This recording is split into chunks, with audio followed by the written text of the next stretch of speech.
The Majority Report with Sam Seder. The destiny of America is always safer in the hands of the people than in the conference rooms of any elite. Sam Seder. They are unanimous in their hate for me, and I welcome their hatred. We must guard against the acquisition of unwarranted influence, whether sought or unsought, by the military-industrial complex. The Majority Report with Sam Seder. If I get the feeling you've been cheated.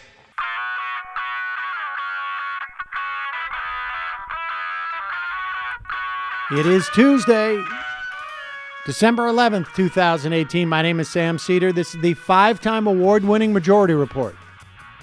We are broadcasting live steps from the industrially ravaged Gowanus Canal in the heartland of America, downtown Brooklyn, USA.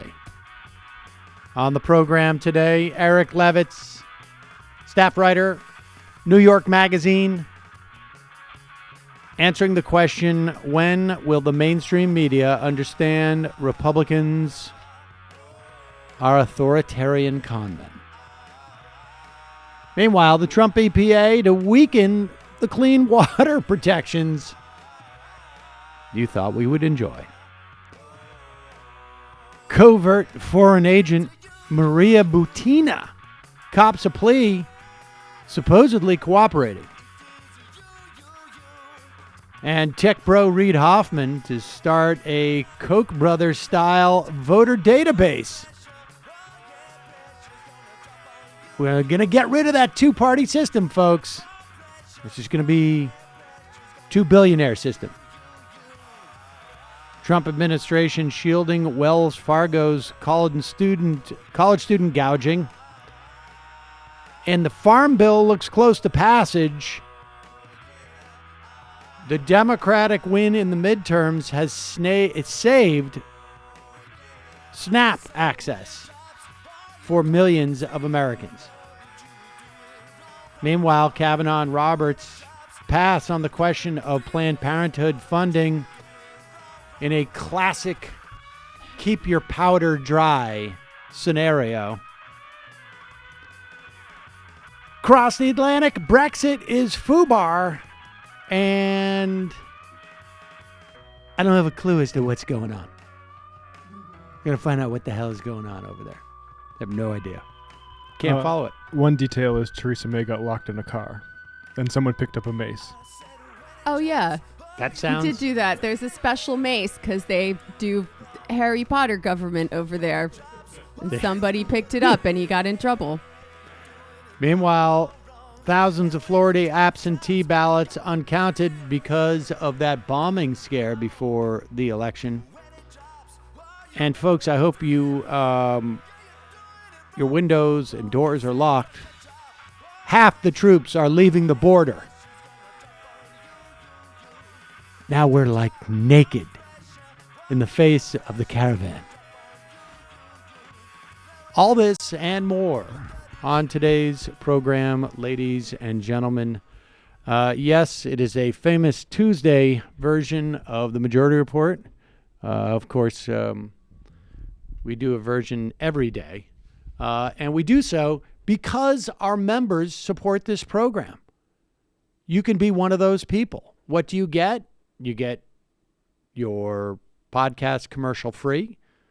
We have 3 ads today. We've got Quip. I mean, I love these brands. Quip, Liquid IV, and Third Love. But you get your podcast commercial free. You also get extra content virtually every day. And then you also get our undying gratitude. So become a member today at jointhemajorityreport.com. Also, we are now, not only are we in double digits for the tickets for the PODFEST in Brooklyn on January 13th at 2:30 p.m., but we are under 1/6, way under 1/6. All right. I don't know. Getting some crooked fractions here. Yeah. Hurry. Let's put it this way. You got probably, I would guess, at the rate that we've been going, less than a week. under 15%. Competition would start kicking in. Competition has kicked in, folks, and now it's if you are even contemplating it, get your tickets now. All right, I want to start with this, but before I do, when you think of the perfect gift, you probably don't think of an electric toothbrush. Now, you've heard me say multiple times over the past couple of years that I have thought about that. My sister, I got one of these, and my dad. But the Quip electric toothbrush is one of the most gift-guided gifts of the season. Here's why. It's perfect for everyone with a mouth. And it's something they'll use twice a day. Frankly, you're not going to hurt yourself to use it 3 times a day. Plus, it has a multi-use cover that mounts to mirrors and unmounts to slide over the bristles so you can travel with it. Quip makes holiday travels clean and easy. And with sensitive sonic vibrations, it's gentle enough for sensitive gums. Better yet, the built-in timer pulses to remind you when to switch sides. For me, my favorite thing about the Quip is that not only is it make it easy to use your electric toothbrush, it is not this big bulky thing that sits on your very small sink counter, right? You have a small sink, right? I do. I have a very small sink. You do. Certainly. Brendan, anybody who lives in an apartment understands that, like, you can't, this is not one of those things where you have like 2 sinks and, you know, you have this huge like territory to lay your stuff out. The Quip fits practically in one of those your normal toothbrush holders. Yeah, it's a normal size as a toothbrush. And then you can travel with it. And the whole point about having electric toothbrush is you've got to use it.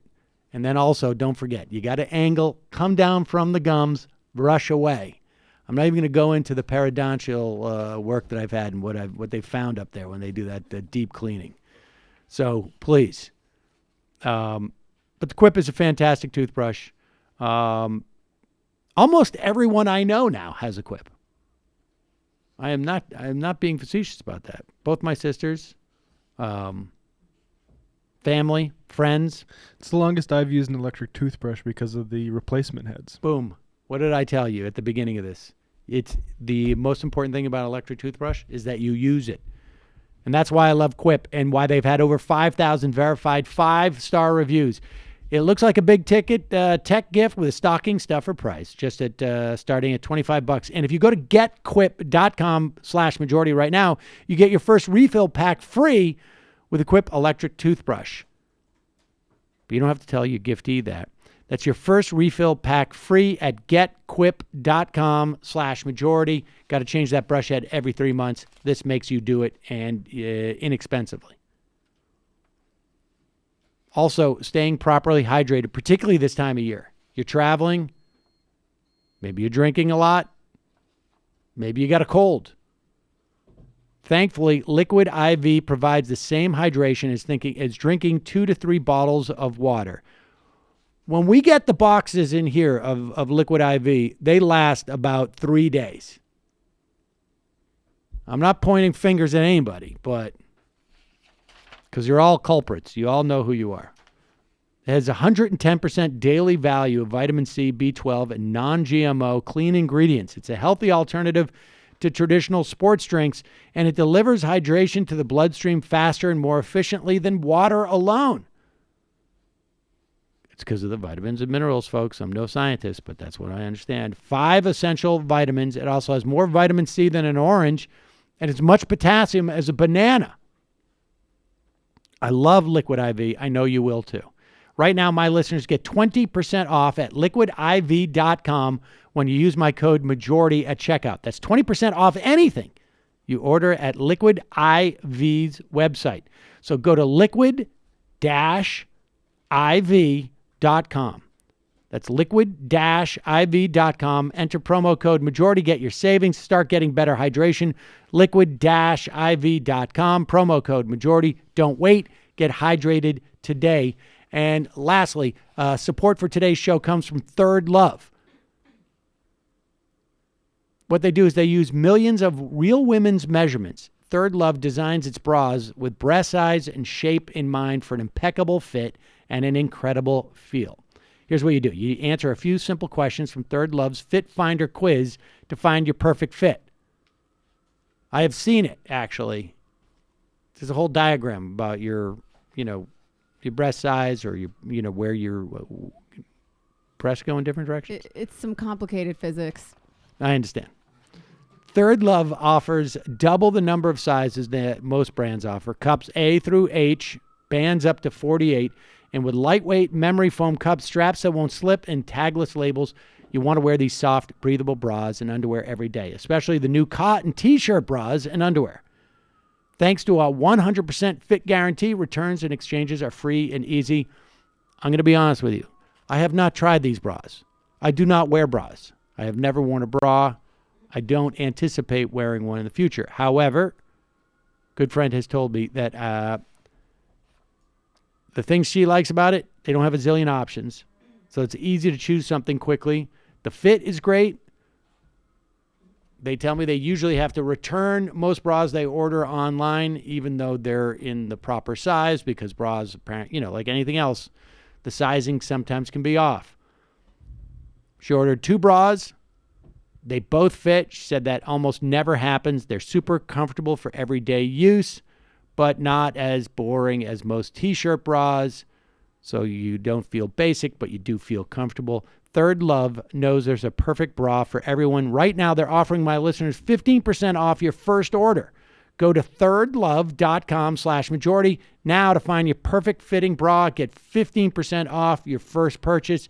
That's thirdlove.com/majority for 15% off today. So Paul Ryan is exiting stage, probably, I don't know, lobby. He's heading to, I imagine that's what he's going to be doing.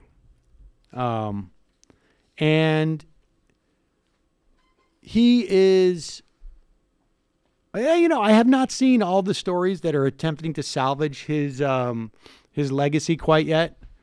His press team is probably on it, and they're going to get out there soon. We'll start to see these long lead articles that come out. Rich Lowry, maybe? Yeah, I would imagine at the beginning of in January, maybe in the next couple of days, we're going to start seeing magazine pieces about how he was a stalwart. He represented real Republican values. Maybe someday the real Republican Party will come back to him. All of this BS that all these, that he deep down was a never Trumper, but he put the party above his own personal preference. Who knows what kind of sanctimonious crap we're going to hear about this guy. But then there are people who also feel compelled to salvage their legacy, or at least their legacy and how it's wrapped up with Paul Ryan's. Now, let me say this straight up. I think Ezra Klein is a smart guy. And there are pieces that he's written that I've been very impressed with. The one that he just did about YouTubers and about that type of media, I thought was quite good. And there's been stuff over the years that I think I've found that he's done well.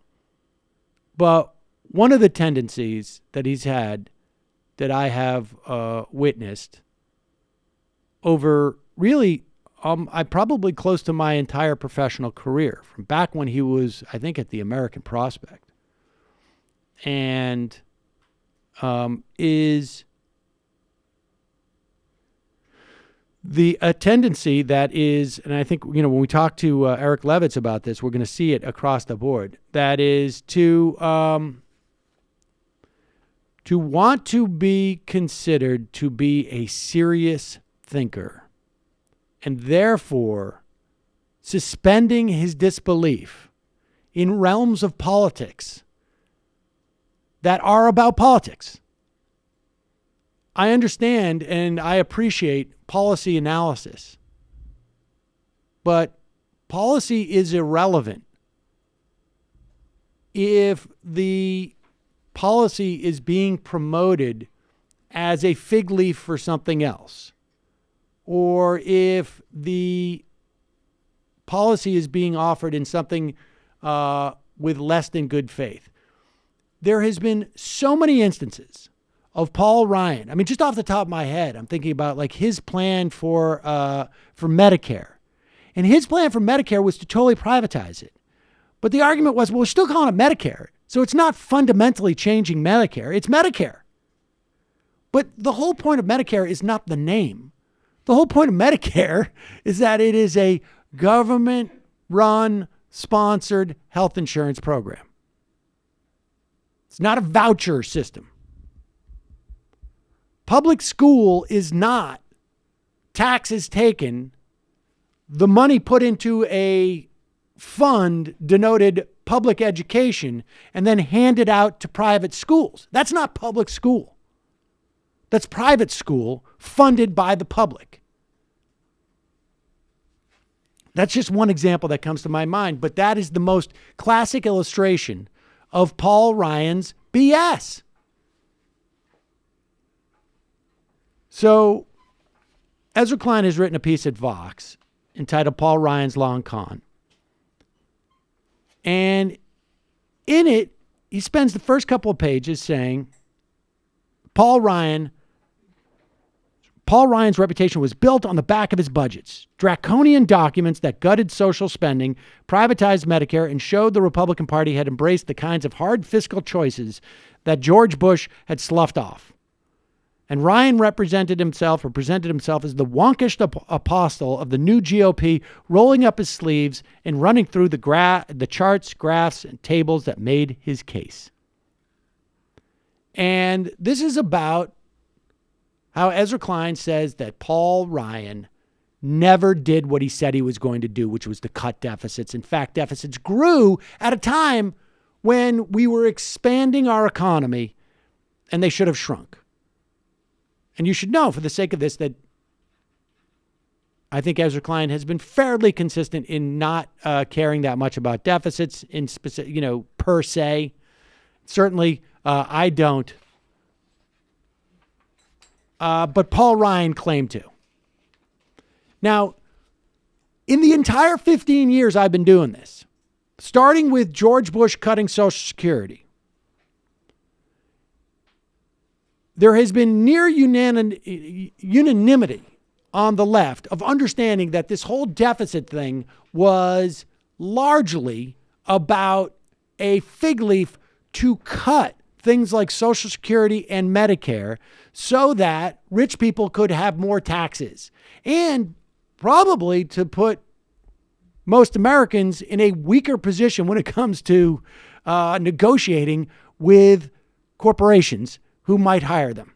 Because if you don't have health insurance, if you don't feel like you have a safety net, right, you are in a weakened power dynamic with anybody you might negotiate with. And Al Gore knew this.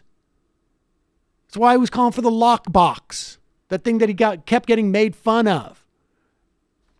And the lockbox was pretty necessary when George Bush said, well, all there is just an IOUs here. There's no money here. Just IOUs, Treasury. Anyways. So Ryan wrote in the book, Young Guns, I admit in recent years, Republicans have abandoned these principles of fiscal conservatism. We've lost the true path and suffered electoral defeats, but we've not returned from this experience empty-handed. For this, Ryan was feted in Washington society. The Committee for a Responsible Federal Budget gave him a Fiske Award for budget bravery. He was a member of the Simpson-Bowles Commission. He became Mitt Romney's vice president. I was among the reporters who took Ryan's reboot seriously. To move us to surpluses, I wrote of his 2010 proposal, Ryan's budget proposes reforms that are nothing short of violent. Medicare is privatized. Seniors get a voucher to buy private insurance, and the voucher growth is far slower than expected growth of healthcare costs. Medicaid is also privatized.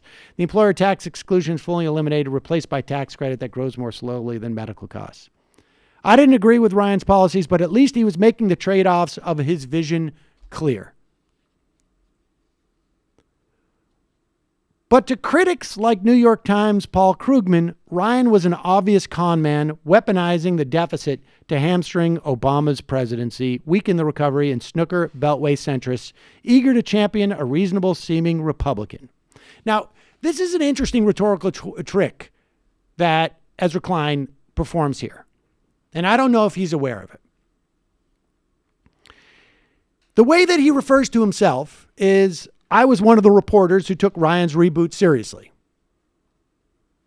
The way that he refers to Paul Krugman as a critic. He doesn't even say Krugman's name first. He doesn't say Paul Krugman,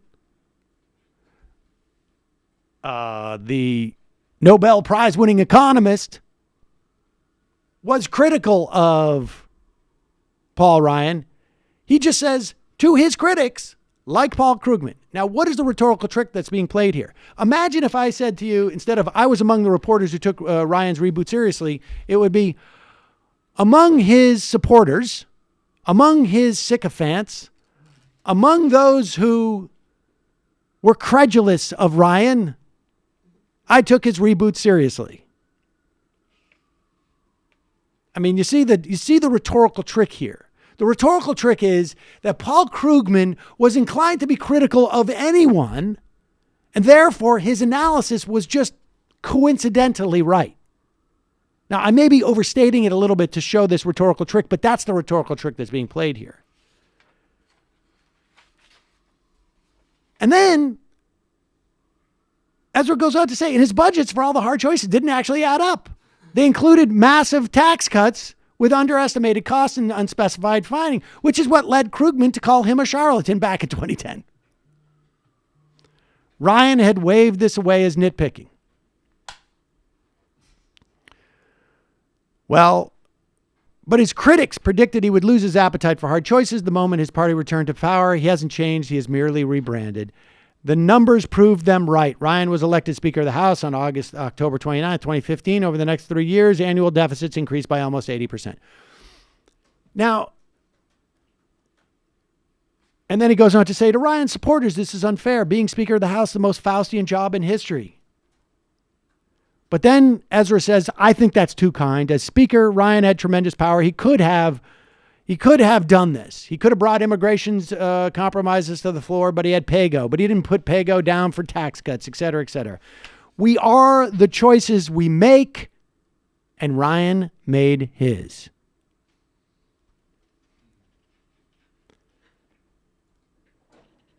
I took Ryan seriously when he said he was concerned about deficits. I covered the arguments Ryan made, the policies he crafted. I treated them like he offered a guide to how Republicans would govern.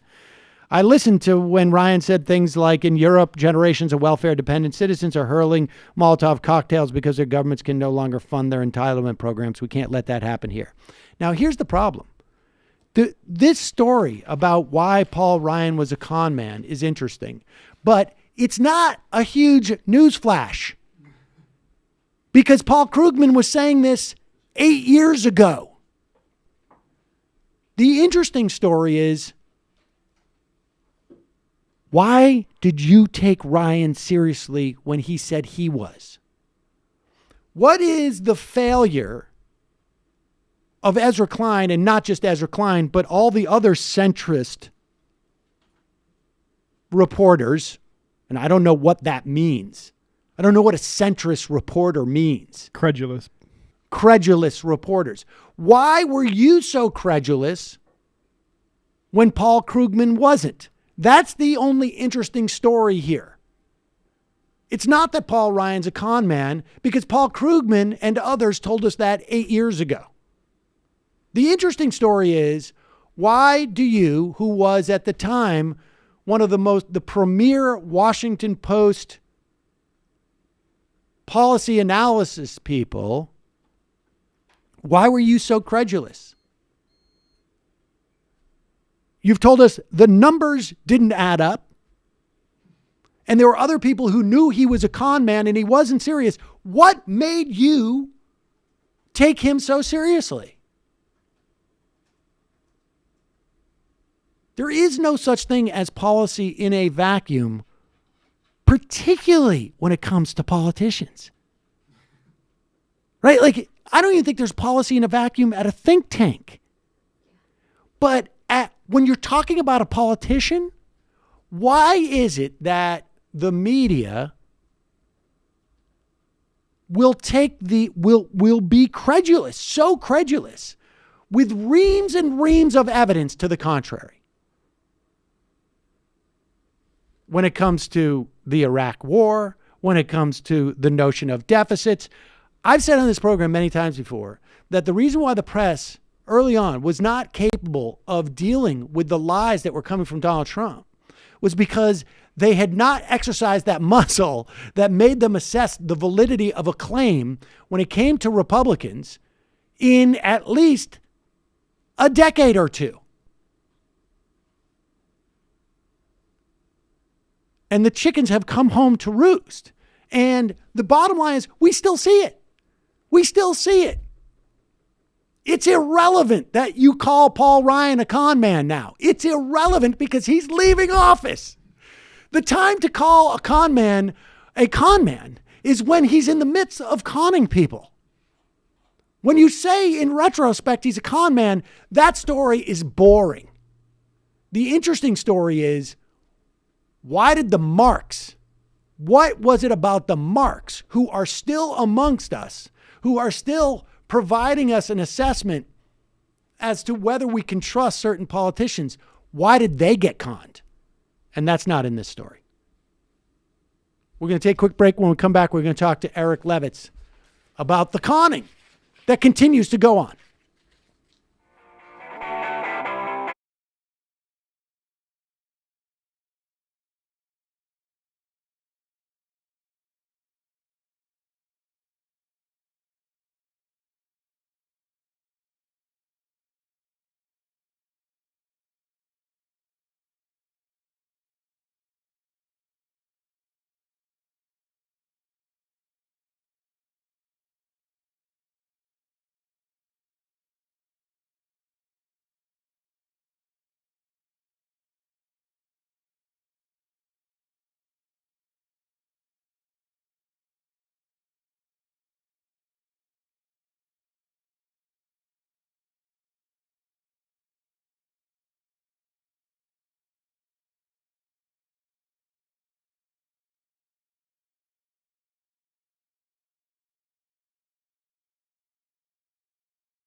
We are back. Sam Seder on the Majority Report on the phone. It is a pleasure to welcome back to the program New York Magazine staff writer Eric Levitz.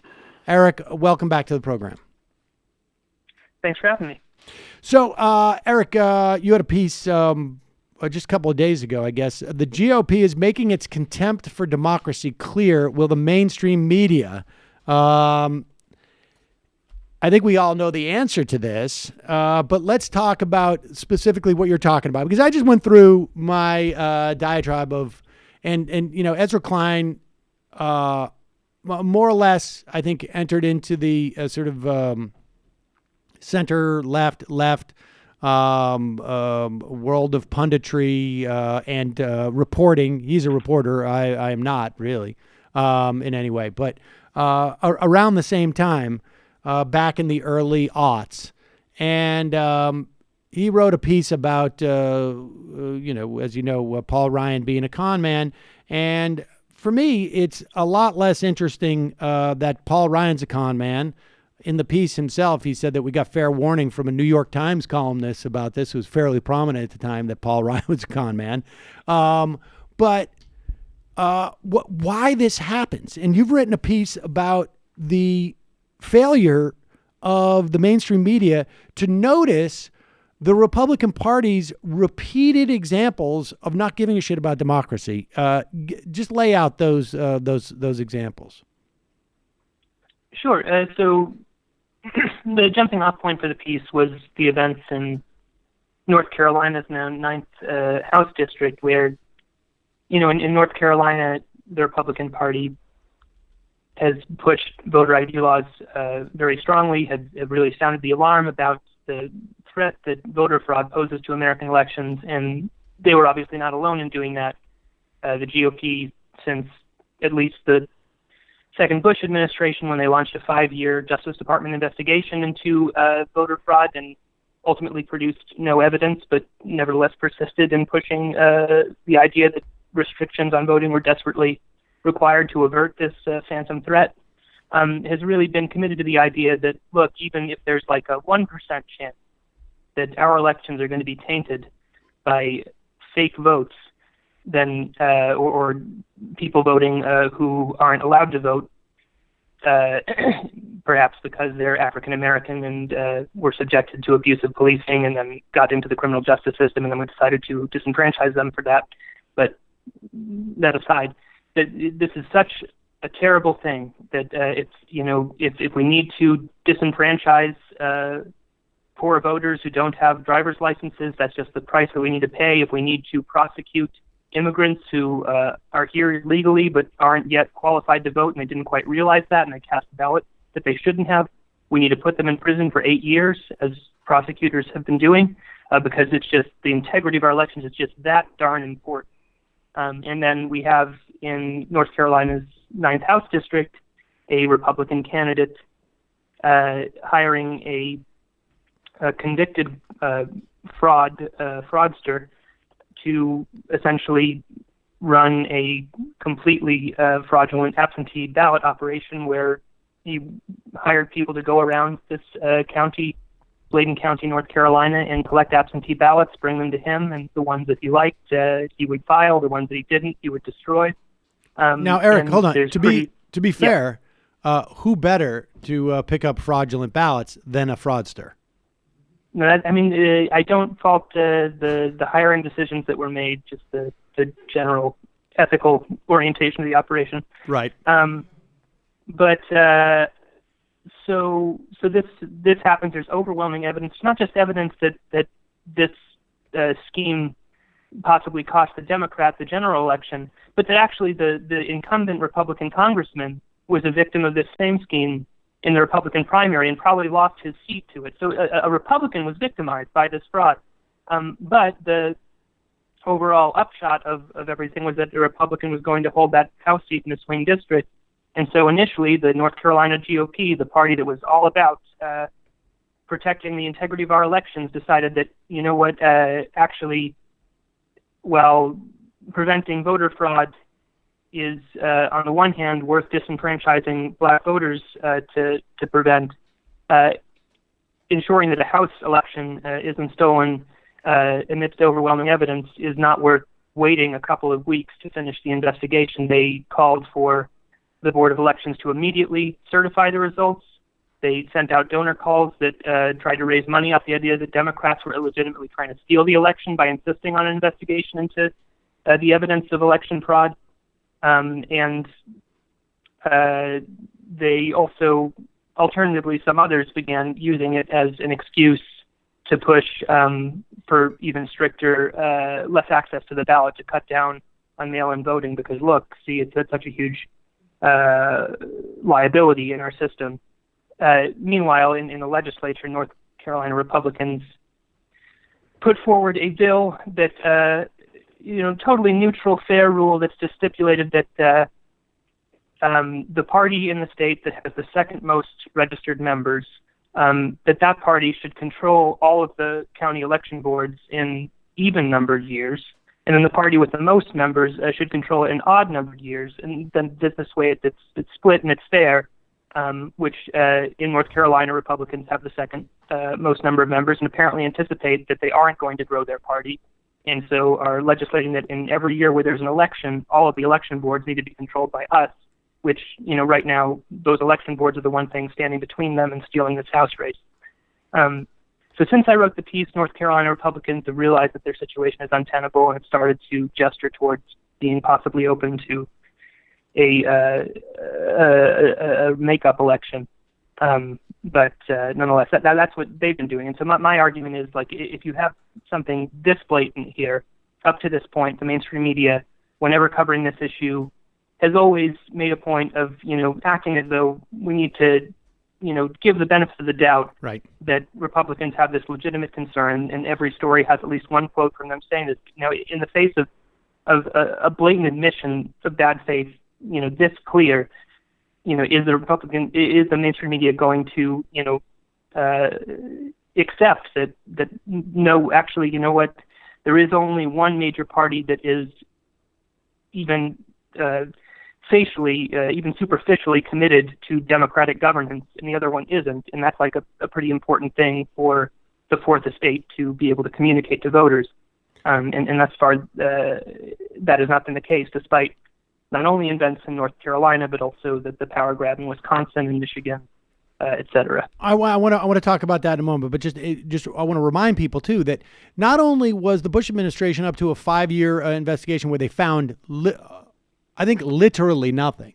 There were multiple U.S. attorneys who were fired because they were not coming in with prosecutions. I mean, there was 3 or 4. This became a big scandal that the U.S. attorneys are getting pressured by Karl Rove to bring some of those voter ID cases because they needed some justification to pass this legislation.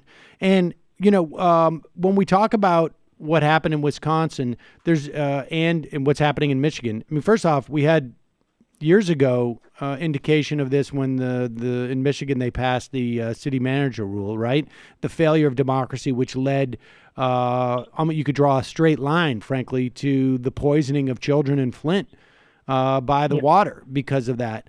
But just remind us of the New York Times headlines that followed this Wisconsin thing. Yesterday, we played Chuck Todd's interview with Evers, the new governor. I mean, just stunning stuff here.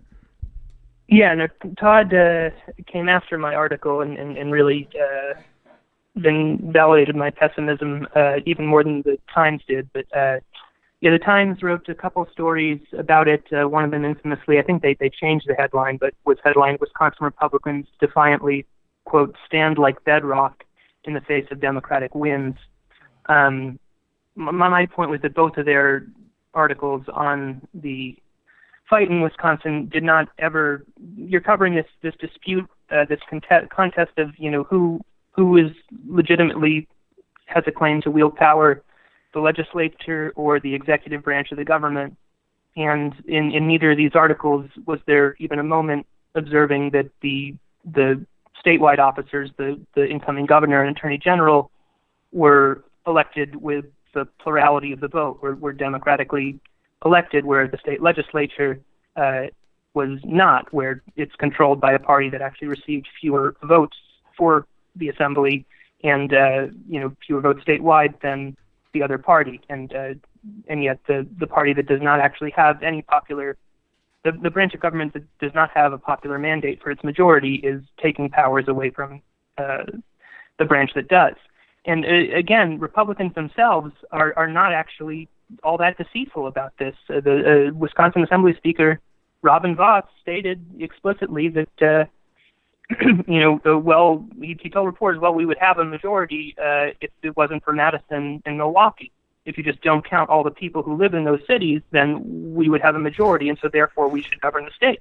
They're quite explicit that actually, people who don't vote for us really shouldn't have voting rights or say over the government. But that is not emphasized in the mainstream media's reporting on it. It's not even mentioned. I mean, it's not even mentioned. And I just want to be explicit about this. The Republicans got like 46% of the vote, I think, in Wisconsin, and they have, 54% of the power in the House, or more, actually. It's a veto proof. This one's even more egregious. I'm getting confused with the states. They had under 50% of the vote and something like 65% of the power in the state house. That's just... Democrats have 36 of 99 assembly seats. That's just nuts. It's just nuts. And Chuck Todd just talks like Evers should really be more apologetic to Scott Walker, and maybe Scott Walker will be okay with letting him have some of the authority that Scott Walker had as governor. So, all right. So we have so many examples of this. What's the problem? Like, yeah. I mean, I think the problem, I think there are a variety of answers, but I mean, I think one basic one is that the mainstream media as it exists today developed in a less polarized political era and around a business model that was about achieving scale by being able to sell newspapers, broadcast news to Democrats and Republicans alike, and doing that requires internalizing an idea of this fundamentally, both presenting a kind of equality of legitimacy between the two parties, regardless of what they do and do not stand for, and also, sort of implicitly downplaying the stakes of political conflict. That model was deeply problematic from the beginning, but it's, considerably more so when you have one major party that is not committed to the norms of liberal democracy, and yet the media, isn't really adjusting to this. There's so many. It's both. I think there are both business concerns at this point, but also just ideological ones. At this point, the New York Times, I think, from an economic perspective, its subscriber base is overwhelmingly liberals. I don't think it has a real economic incentive to downplay Republican extremism. I think that it's ideological. It's so baked into the norms of that institution that it's kind of reflexive. Okay, so it's really just muscle memory that they can't. I mean, and we should be clear here, right? Like, this comes from the ownership, and they simply hire people who are inclined to have this disposition, less or maybe not for economic. Who knows what's in the heart or minds of another person, but.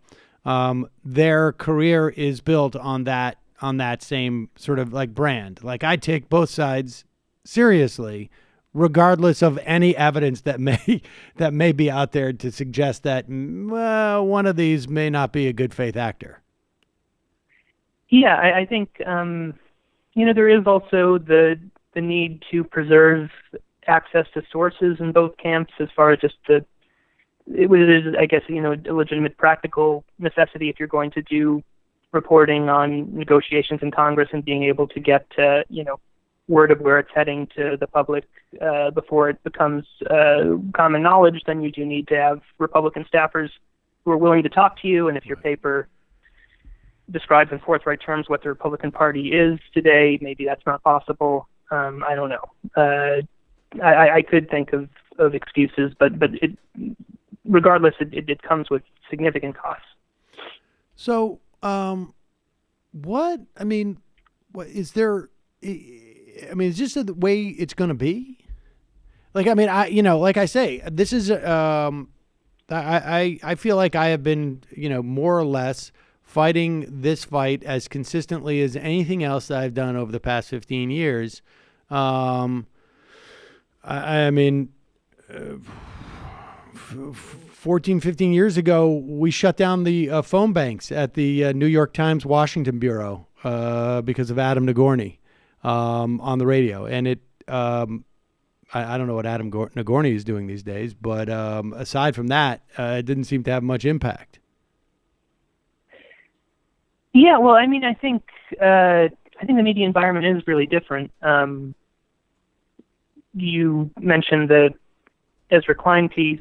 There was also a piece by Matthew Iglesias earlier this week that basically argued that the threat to democracy is actually not populism, but is the GOP establishment and its highly legalistic methods for undermining popular sovereignty, which was sort of an endorsement of arguments made by people like Corey Rubin and Jedediah Purdy, people identified with the at least quasi-radical left in the United States. And so I think orthodoxy within the liberal opinion media has really internalized the extremism of the GOP, and that form of media is a lot more prevalent, than when the Majority Report began.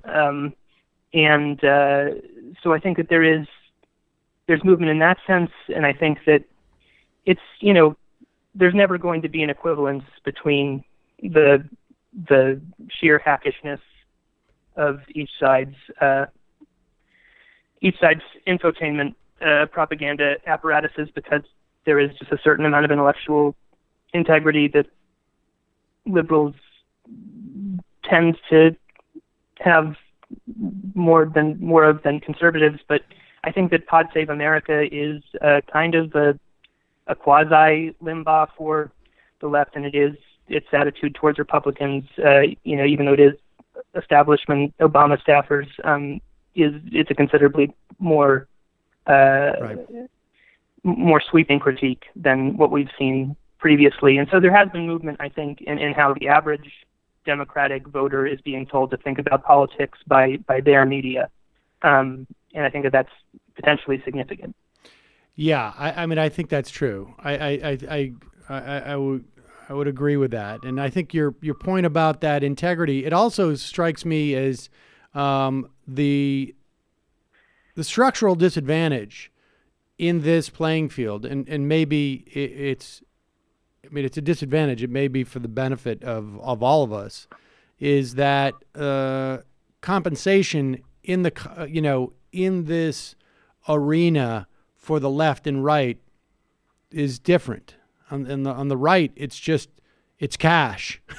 I mean, it's literally bucket loads of cash. On the left, there is a certain amount of, I'm esteemed by those in this arena. I feel like that has more cachet on the left than it does on the right, and part of that I think it may be because of the sort of like academic roots and value system that seem to be more present on the left. Yeah, I think that there's obviously there are opportunities to sell out in democratic politics, but that generally doesn't take the form of jobs in media, more in consulting. Right. Working for the Podesta Group or whatever, but yeah, and even then, I don't think the money does. I mean, did you see like Nick Ayers, like Pence's right-hand man? Yeah. He's like $54 million is his net worth apparently somehow. So yeah, we're all making a terrible mistake. Has anybody made has anybody sort of figure out what that's about? Where's that guy getting that kind of money? Yeah, I have no idea. He's like 35, right? I mean, I don't know. There's got to be bodies buried somewhere, but I don't know. That's unbelievable. That's unbelievable. I was just going to do an ad for the dictator that we're promoting from a former Soviet republic. So where do you think? I mean, there was when I started, it was David Broder. David Broder was sort of and I don't even know if that name means anything to you, but David Broder was the Washington Post sort of like the dean. I think they referred to him as the dean of Washington Beltway journalists. Now, everything has become so much less aggregated and so much more diffuse, and not just from because of online publications, but because of social media, that there isn't the idea of a person being. But when you look on the landscape, are the Times and the Post still sort of the institutions that are the ballast for this? I mean, where, is there? That's the question. Yeah, I mean, I think television news is the worst. I think Shep Todd is a really malevolent actor here. The Times and the Post, they have their their journalistic norms, which inherently obfuscate truths that the GOP has an interest in obfuscating. But they also do a lot of really great reporting that does, expose Republican lies, and that in the Trump era, everything is the corruption, the bad faith is so transparent that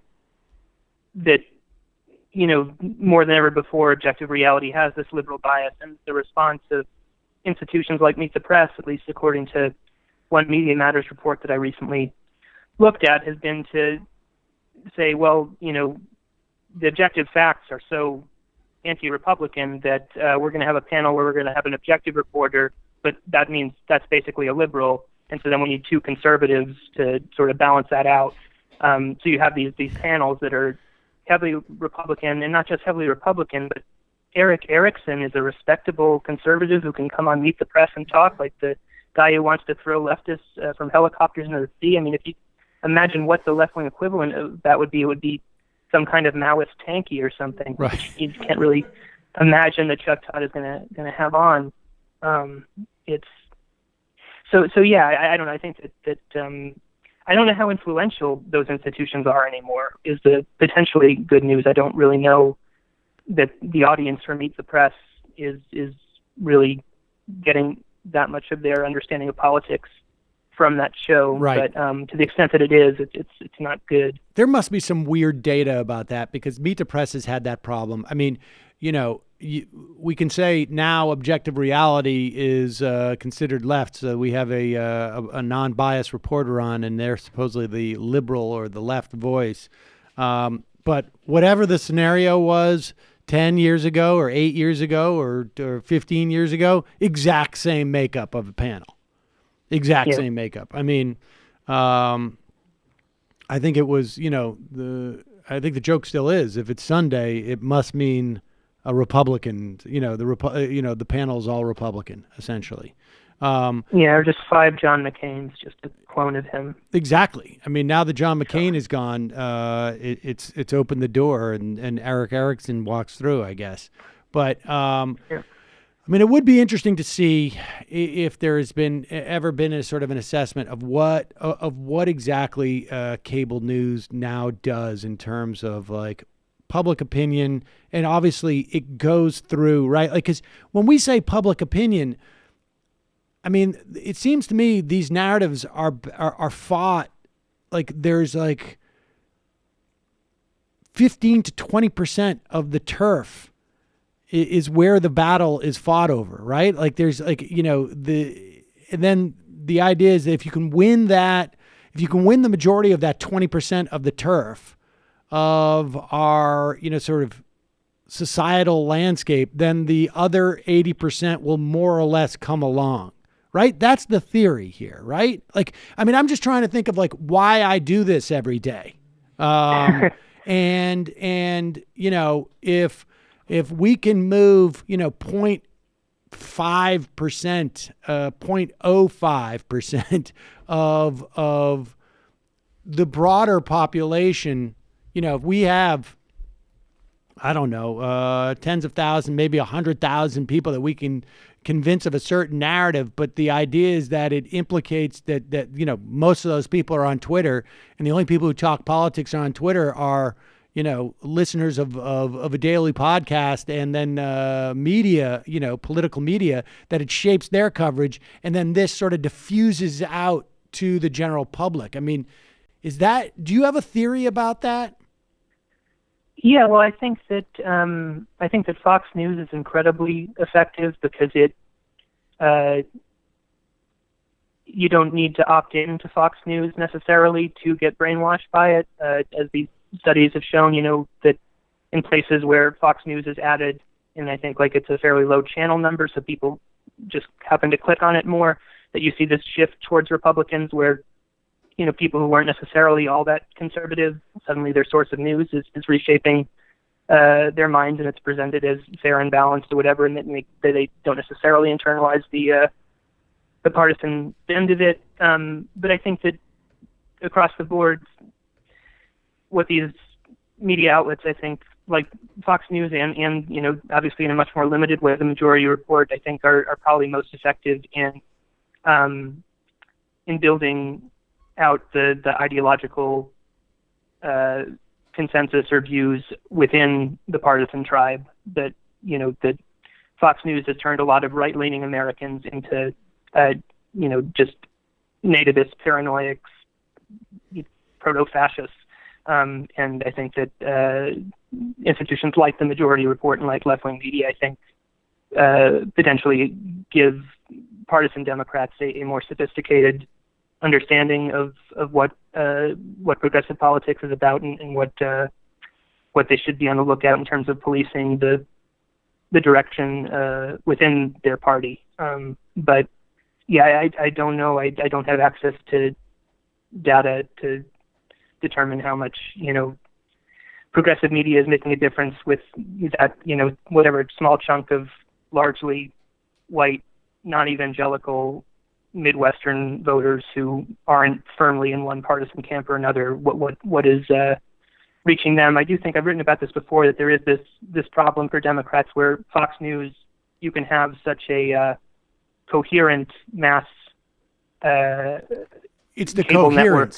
It's the coherence. It's the coherence, and they can demonize immigrants without really pissing off their shareholders all that much. Whereas Democrats, what you would be wanting to do if you had a propaganda apparatus that was similar, would be to build out the class identity of the viewership, and you would need to demonize oligarchs all day, every day, and that's not really a viable prospect for a for-profit cable news company. That's certainly, there were moments during Air America's tenure where that was a bit of a problem, where the populism would run up against, the potential to, like, how are you going to sell this to Democracy Alliance? Which, incidentally, we never got $1 from the Democracy Alliance, and I'm not convinced.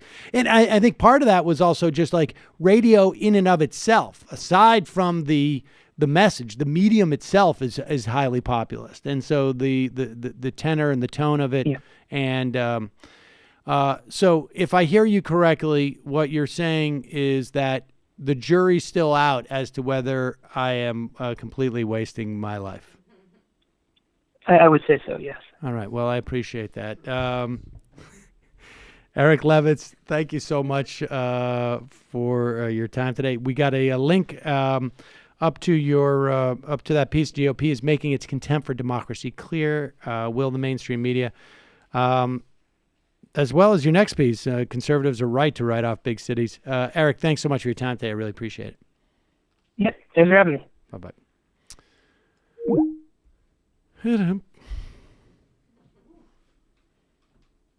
So there it is, folks. Our look at your media today. I do think things have gotten better, and I think things have gotten better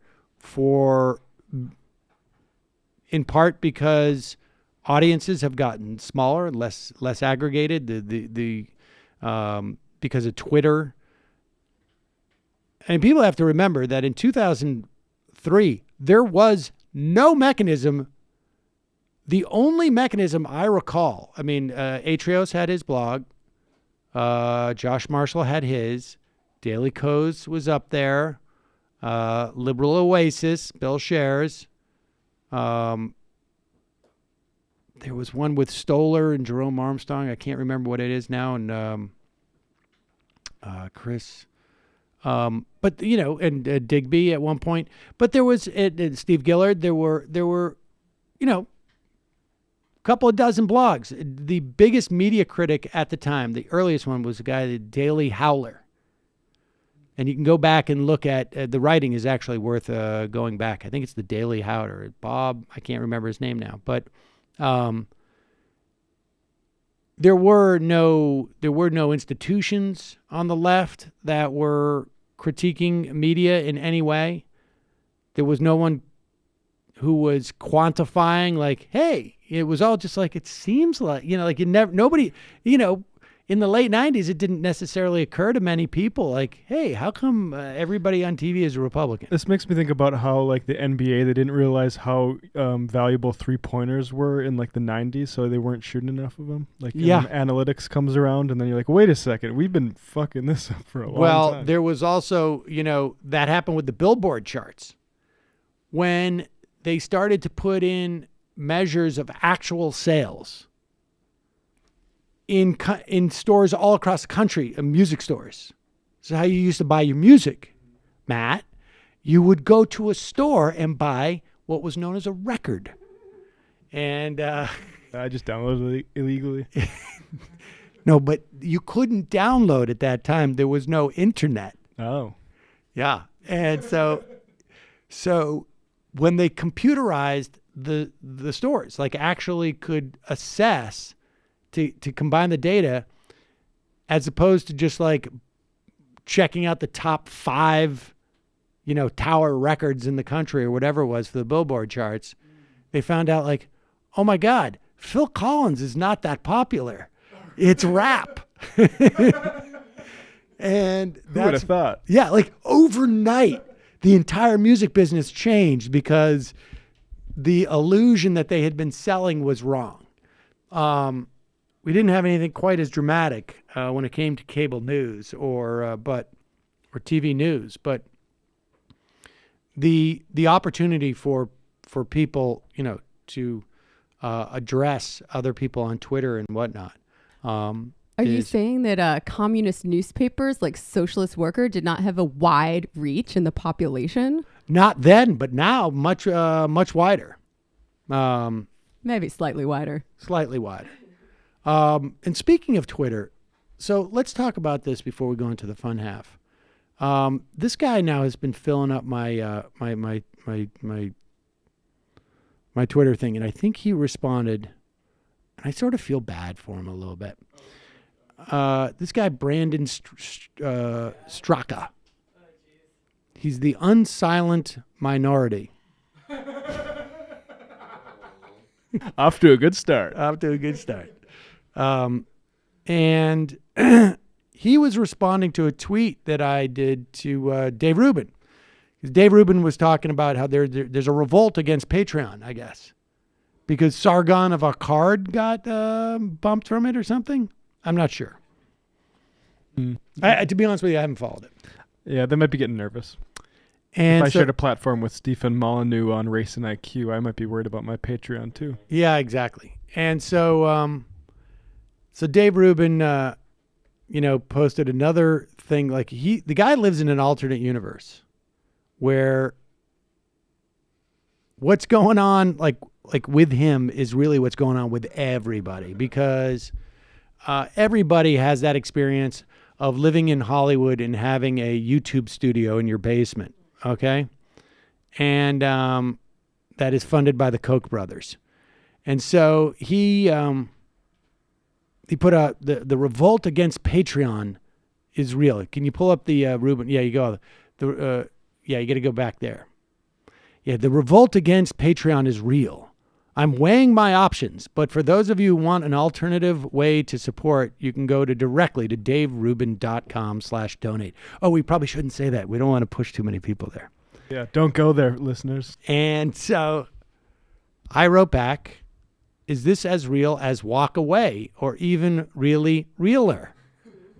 Because if you go back, I don't know, people can find it. And if you find it, send it to me. I would love to see it.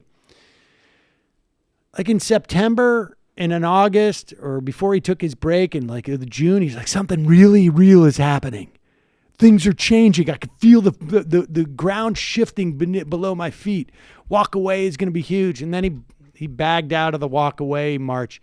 And how many people, we saw the Walk Away thing, right? Didn't we see a video of it? There was almost like a couple hundred people who had amassed. It was like the Million Man March, but minus like a million men.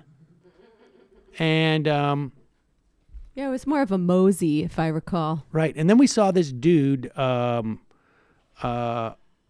his name? Brandon Starka.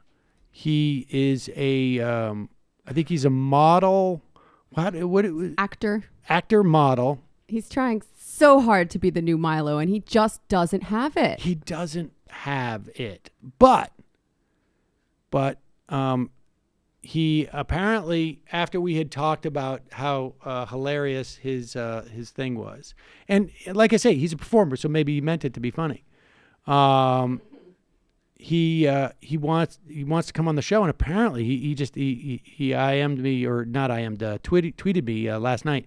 Hey, Sam Seder, I told that SJW girl on your show. I'd love to come on your show or have you come on mine so you could say the things to my face that you say about me and walk away when I'm not there, like the sniveling weasel you are. She declined. Care to confront me to my face? Sure. If you're inviting me on your show, I'll be happy to go. Oh, dude, his show is so bad. I'll go on a show. And then he went, somebody said, so many walked away, and yet the Dems have the largest margin of victory in history. And he wrote, delusional? It was one of the most underwhelming midterm election results for an opposition party in decades. Trump did better than Obama, Clinton, and Reagan. Now, he's well, we know the game he's playing here, but I guess we could talk about that on... What's his show called? On his show. I would imagine it's called The Unsilent Majority.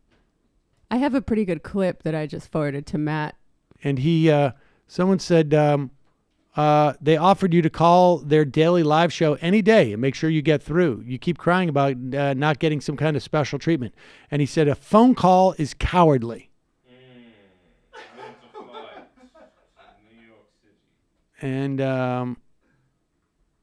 yeah, he wanted a video call, which we don't really do on this show. Well, we've never done. But with that said, we're going to try and set one up for tomorrow. We have an interview. We have a sort of a debate with a libertarian, Adam Kokesh on. This is tomorrow, and so. Oh, this is his. Let's watch his. Oh, you got Laura Loomer on. Yeah, okay. I found a pretty good representative clip from his show. What minority is Straka? What group, minority? What minority group is he a part of? Why is he because he's the unsilent minority? Yeah. I guess he's the minority is the former liberal. I guess it's the opposite of the silent majority. It's the opposite of the silent majority. The other thing that I was reading, this was I found this on BuzzFeed because I wanted to see how they were describing your Twitter ban. And this one is just utterly delicious. And I want to actually, it's kind of funny, but I want to get into it because I want to actually dispel some of the theories or some of the statements that they have out there, leftists have out there about you. And then we'll actually get into the tweet. According to BuzzFeed, you're a far-right personality known for spreading hoaxes and false conspiracy theories. The suspension comes after Loomer tweeted a series of anti-Muslim falsehoods about Ilhan Omar, a Somali refugee who is one of 2 Muslim women elected to Congress. Okay, this is something that I read about you a lot, Laura, and I want to ask you about it. Are you anti-Muslim? I'm anti-Islam. You're anti-Islam? Yes. Okay. There you go. The liberal media lying again. Oh, that's hilarious. Thank God that minority is being unsilent now. Wow. Oh, so I get it now. We're the people who just verify everything that the left-wing media says. Wow. All right. Yeah, well, Sean and I watched that about 5 times. Oh in a my row God, last night. that is really good. That is really good. Oh, but they said you were anti-Muslim and you're anti-Islam. We keep lying about Laura Loomer. Right. Okay. Well, so I guess we'll get in touch with this guy, and I'm happy to go on his show. He can email us at majorityreporters@gmail.com. In fact, you can email us at majorityreporters@gmail.com with your hopes, your concerns, your desires, your best of suggestions. We need some best of suggestions, folks. because we don't want to have to go through all the stuff for our end of the year stuff. So, all right, going to take a break, head into the fun half of the program. Boy, did we give you extra content today. I can't even believe it. Just a reminder, you can become a member by going to jointhemajorityreport.com. Jointhemajorityreport.com, justcoffee.coop, fair trade coffee, tea, or chocolate. I think for a couple more days, you can get 30% off your coffee without a coupon code. So it gives you a great opportunity to try Just Coffee if you've never tried it before and you've always been like, I don't want to try it. I don't want to risk not liking the coffee. 30% off, man. It's almost like giving it to you for free. All right, take it easy, Brendan. I'll do my best. Jesus. Don't forget, if you want to come see the live Majority Report, you got to hurry. Ask the moms. And TMBS is happening tonight, I think, unless Michael's going to have a miraculous recovery. It's going to be from an iron lung. Yeah, Matt Taibbi will be in studio, and Michael will probably call in from a plastic bubble. It'll be like that John Travolta thing. I think you'll have the uniform, right, with the whole plastic bubble and the respirator on the back. I think I saw the remake of that, Bubble Boy. What was Bubble Boy? Who was in that? Was that Chris Kattan? Jake Gyllenhaal. Oh, that's a bad movie. Well, the Travolta one was much better. Jamie on the Intifada? Out now on the Antifada. Sean and I went to Mexico. We met the Zapatistas. It was really cool. We talk about it. And out tomorrow, we speak with Justin Akers-Chacon, author of Radicals in the Barrio, Magonistas, Socialists, Wobblies, and Communists in the Mexican-American Working Class, about how the criminalization of migration has only ever hurt the working class in the U.S. and around the world and benefits the capitalist class, how immigrants from Mexico and elsewhere have breathed life into the labor movement here in the U.S., and we kind of take apart the faux populist arguments that we can fix the problems of globalization by restricting the flow of human labor, whether those arguments are coming from obvious bad faith actors like Tucker Carlson or fake friends like Angela Nagel. So we should get that in when Michael's not here. Matt. Literary hangover. We talk about democracy in chains and why academic libertarians keep winding up in the circles of fascists. Ooh. Sometimes you get invited to the same parties and conferences. It's total coincidence. I watched your debate with Stefan Molyneux last night, actually. That was years ago. Yeah. It's amazing to see his progression from this, like, ostensible good faith libertarian whatever to like full on white nationalist. Yeah, follow the money. I don't think I've watched that. How was it? I think it was pretty good. Yeah, it was done. I can't remember. It was some type of like outfit, like pop somebody. We didn't even have live video at that time. I don't think. Where were you broadcasting from? The really crappy office that we had in the Dollar Pizza District, we used to call it. Respect. It was very DIY. Oh, yeah. It was extremely DIY. This whole place is DIY. Polished DIY. Yeah, exactly. All right, folks. See you in the fun half. 646-257-3920. You are in for it. All right, folks. 646-257-3920. See you in the fun half. Are you ready?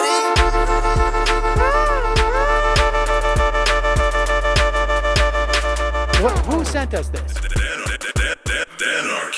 Alpha males are back. Boy, back. And the alpha males are back. Just as delicious as you can imagine. The alpha males are back. Boy, back. And the alpha males are back. Just wanna degrade the white man. Alpha males are back. I take all of it in my throat. Alpha males are back. Almost has what? The alpha males are back. You are a madman. And the alpha males are back. I am a total cunt. Can we bring back DJ Dannerky's song, please? Yeah, or a couple of them. Just put them in rotation. DJ Dannerky. Well, the problem with those is they're like 45 seconds long, so I don't know if they're enough of a break. That's fucking nonsense. reminder. I do not have Parkinson's. And the alpha males are Psych. Fuck 'em. Fuck 'em. Almost says what? What?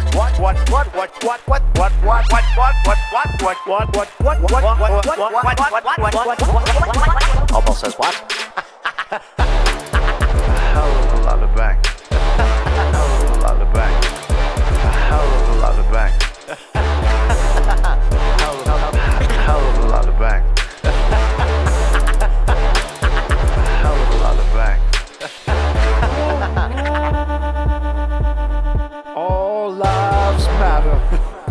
Have you tried doing an impression on a college campus? I think that there's no reason why reasonable people across the divide can't all agree with this.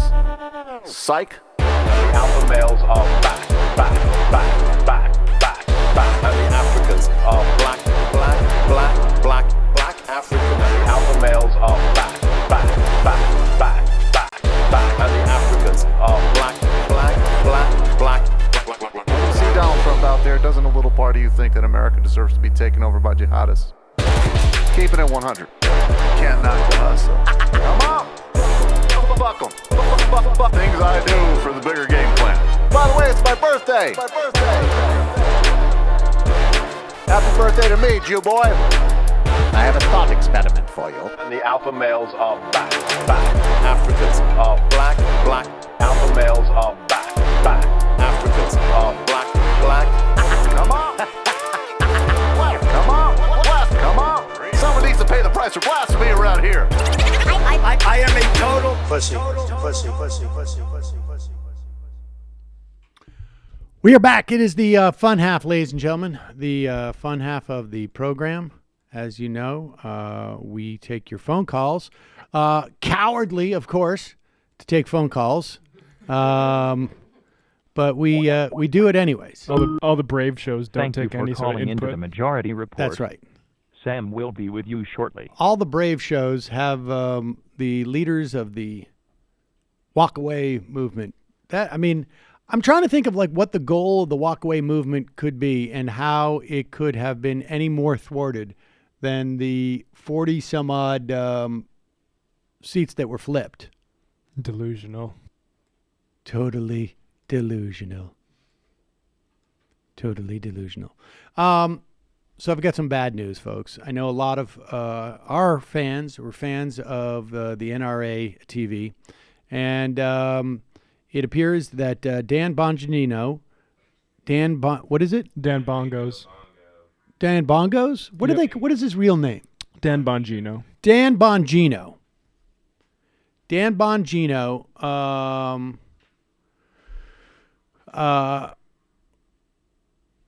Was either fired or, I think in his words, offered a very generous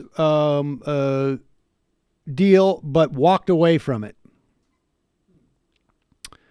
I don't know. Has he issued a statement actually saying specifically why he would have done that? I haven't seen much beyond what he said to Vic Berger. He seems to, they would have inhibited his career trajectory. It's very odd, but maybe he wants to be. Maybe he's going to be on.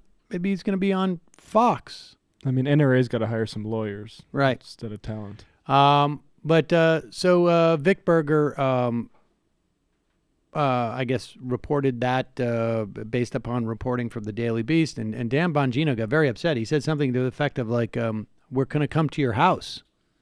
Well, Vic Berger originally tweeted this out. I can't believe NRA TV fired Dan Bongino. His content was incredible. This is an outrage. Please hire him back. And I don't know if we want to watch the content first or see what Bongino replied first. Well, let's look at some of that content first. This is a Vic Berger reinterpretation of a Dan Bongino thing. Now, Dan Bongino's big thing is like he likes to own liberals. That's his big thing. And he's got a T-shirt that says Socialist Tears, and presumably that's what he drinks. He drinks Socialist Tears. And I bet you a Majority Report Capitalist Tears shirt would sell better than that one ever did. Maybe we should, huh? And he's got a bowl of lemons. I wonder what he's going to do with that. He's got a blender, and he's got a lemon squeezer. And let's watch. He's got a lemon, and just put it into the blender. Another lemon in the blender. It's a very good actor. Another lemon in the blender. When they give you lemons,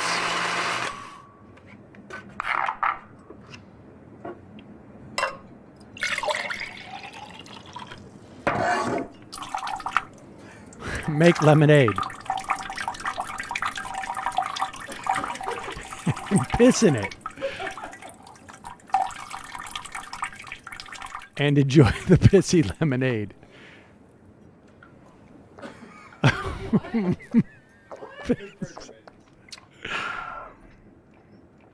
Oh, gosh.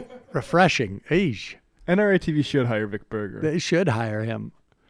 First off, even if Vic Berger had not reinterpreted that, it was still weird.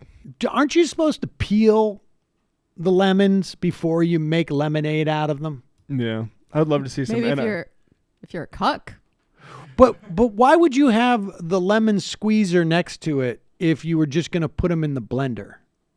It was a fake out. It's a good follow-up for Bongino. And here's another question I had about that. If that really was the case, that they blended those lemons, and maybe in the actual video he took them back out of the blender, peeled them, then put them back in, why did it look like there was no pulp in there? What kind of blender is that? Fake news. That's, yeah. Fake news by the NRA TV. So then Dan Bongino wrote back, "What's your address? We'll need it. Don't make us work extra hard to find it." So Dan, I guess, was implying that maybe he's referring to himself, we're going to come by Vic Berger's house. Him and the 8 fans of his NRA TV show. Yeah, or maybe just Dan Bongino has a team. I mean, it could be Team Bongino is going to head over there. I don't know. It seems like Dan is really upset, despite the fact getting offered a incredibly generous deal by NRA TV, and him being in such a great position that he could actually just walk away from it. I mean, look, I can vouch for working for yourself. There's some very positive things about it. Some downside, you know. I gotta clean the toilet. I'm not looking forward to that. But I like the fact that I don't have a boss. But if the NRA, offered me a very generous package, I'd think about it. And I don't even agree with their politics. He's been on Hannity a lot this week, too, and they haven't really brought up any of the NRA controversies with Butina, whatever her first name is. Interesting. That's surprising. All right. Let's go to the phones. Calling from a 512 area code. Who's this? Where are you calling from? Hey, Sam. It's Tammy in Texas, Austin. Hi, Tammy. How are you? I'm good. How are y'all doing? Good. What's on your mind? So, I'm just going to read this and then let y'all take it from there. It's just something I've been thinking about lately. I've been thinking about how the 12th Amendment really changed everything about the original constitutional construction of the executive branch, especially impeachment. Because the VP started out as the second place finisher in the general, but ended up being just some person the president picked, once he got the nomination. No voters involved. Before the 12th Amendment, impeaching a president meant installing their opponent. Now it means installing their partisan at best and lackey at worst. So a pardon's a foregone conclusion. Anyone who was shocked that Ford didn't let the rule of law run its course wasn't thinking clearly, in my opinion. Also, just for fun, the 12th screws up the VP as the tiebreaker in the Senate. Back in the day, the VP wasn't a sure vote with the President-Senate caucus, right? Maybe just the opposite. Anyway, I'll get off and let you tell me what you think. Okay. Appreciate the call, Tammy. I mean, it certainly changes the nature. I mean, it changes the nature of the vice president and the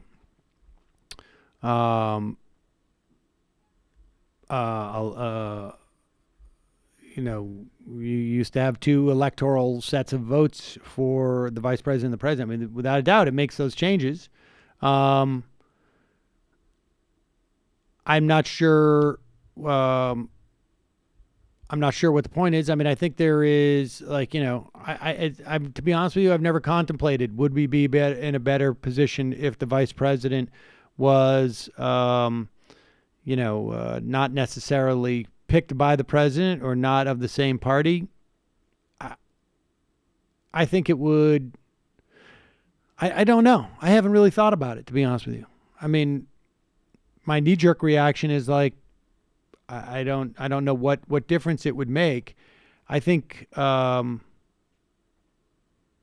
the case of impeachment, it makes impeachment more likely rather than less likely, depending on who controls the Senate and the House. I don't want a Republican vice president if you have a Democrat president. Right, exactly. So if, in this instance, theoretically, it could make impeachment more likely than if you had a Democratic vice president, right? I mean, the Republicans would never do it.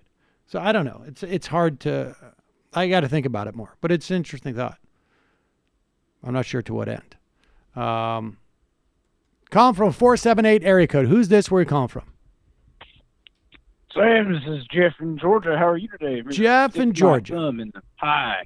Hey, man. It's good to talk to you. Good to talk to you. I guess I'm gonna transition my podcast to a full-time libertarian debate-focused production to obtain the endless attention that you're going to be giving me about all the videos I make about how you and your crew SJWs hate freedom and government. So, I don't think that dude. Be on the lookout. Brandon is a libertarian. Is he? Yeah, no, he's more alt-righty. He's just more of an alt-righty. Alt-light. Yeah, alt-light guy. I don't have the stomach for that. I'm sorry. I understand. I think I could pull off libertarianism, man. Hey, listen, I actually will talk about Paul Ryan a little bit, for real. Because, I've noticed a few people, who previously bought into his, basically his flim flam, right, have started to come to see the light. And I'm genuinely glad for that. That's good. But I got sad news for them. His point of view, his rhetoric, it's not unique.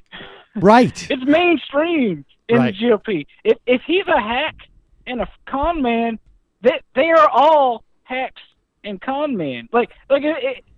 His way of doing things, his priorities, the way he talks, the way he budgets, that is the GOP. And the reason none of it adds up is because none of it adds up. None of their shit adds up. Right.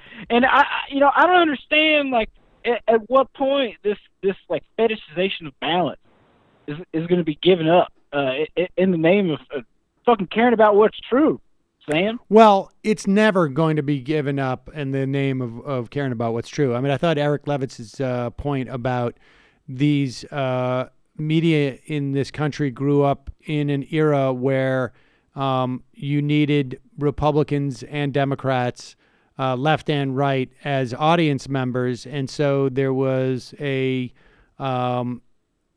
certain muscle developed to provide that balance, and I imagine there was an era at the very least where there was a little more agreement on what the challenges were, at least within certain narrow perimeters, right?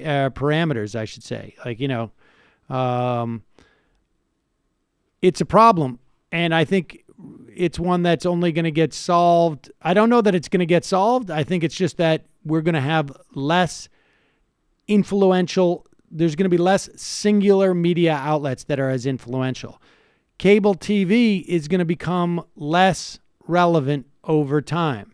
It is not going to be supplanted by a YouTube version of Meet the Press. What it's going to get supplanted by is people watching 50 different YouTube versions of Meet the Press, and everything's going to get disaggregated. and I'm sorry to interrupt, but I think in some ways that's kind of a regression to the mean. This idea that the press is nonpartisan in any way is pretty recent, and it definitely has origins in the 20th century. I think in the 50s is probably when it started. Yep. But before that, the American press, which has a long and storied tradition, of course, has been well. It was TV, though. Partisan. I mean, it was TV because when you say it started in the 50s, what you're saying is when TV was introduced and was trying to build some type of mass presence, it needed, because in the 40s and the 50s, TVs were too expensive, and radio could be a precursor to the mass media. Yeah. But radio, you had local stations and whatnot, and things were localized in some way.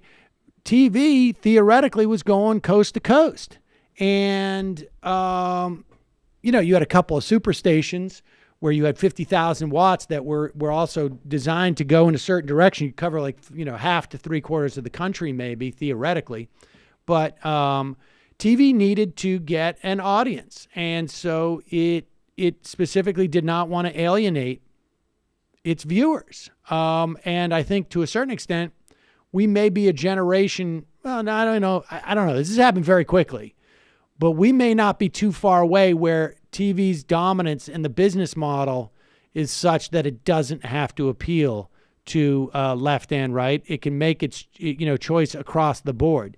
So, somebody's going to stay there in that position, but it's not going to have the same influence. Let's put it that way.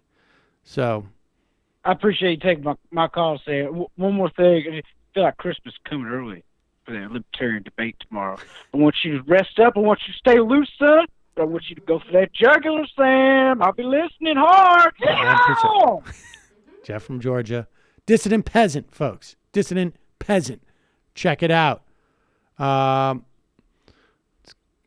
go. All right. Well, we got to. What else we got here? Good news, folks. This is happening now, right? Okay, so when does the budget have to be settled by? Within a 21st of December. And Nancy and Chuck visited the White House today.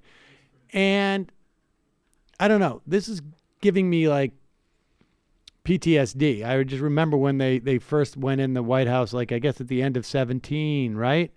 And basically said, hey, we're going to make things much easier for the Republicans. That actually ended up leading to the tax cut, in my estimation, because they had room to maneuver. Here is Donald Trump. Trump wants a wall, and he wants money for the wall. And the Democrats better not give it to him. This is not the time to concede, in my estimation. I don't think there was anybody who voted for the Democrats in that midterms who was like, I hope we get a wall out of this. Here is part of that meeting where Trump threatens to shut down the government. One thing I think we can agree on is we shouldn't shut down the government over a dispute. And you want to shut it down. You keep talking about it. The last time, Chuck, you shut it down. No. And then you opened it up very quickly. And 20 times. I don't want to do what you did. 20 times Chuck, you have called for, I will shut down the government if I don't get my wool. None of us have said. You want to know something? You've said it. Okay, you want to put that on my... You said it. I'll take it. Okay, good. You know what I'll say? Yes.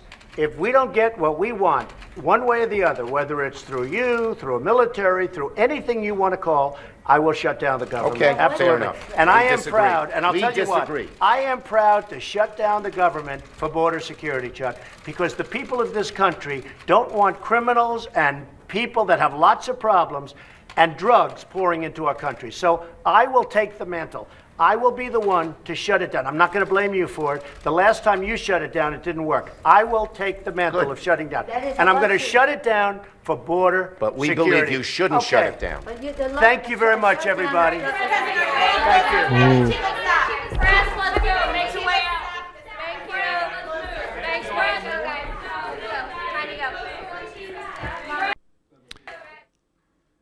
Let's see what else goes on. Lincoln.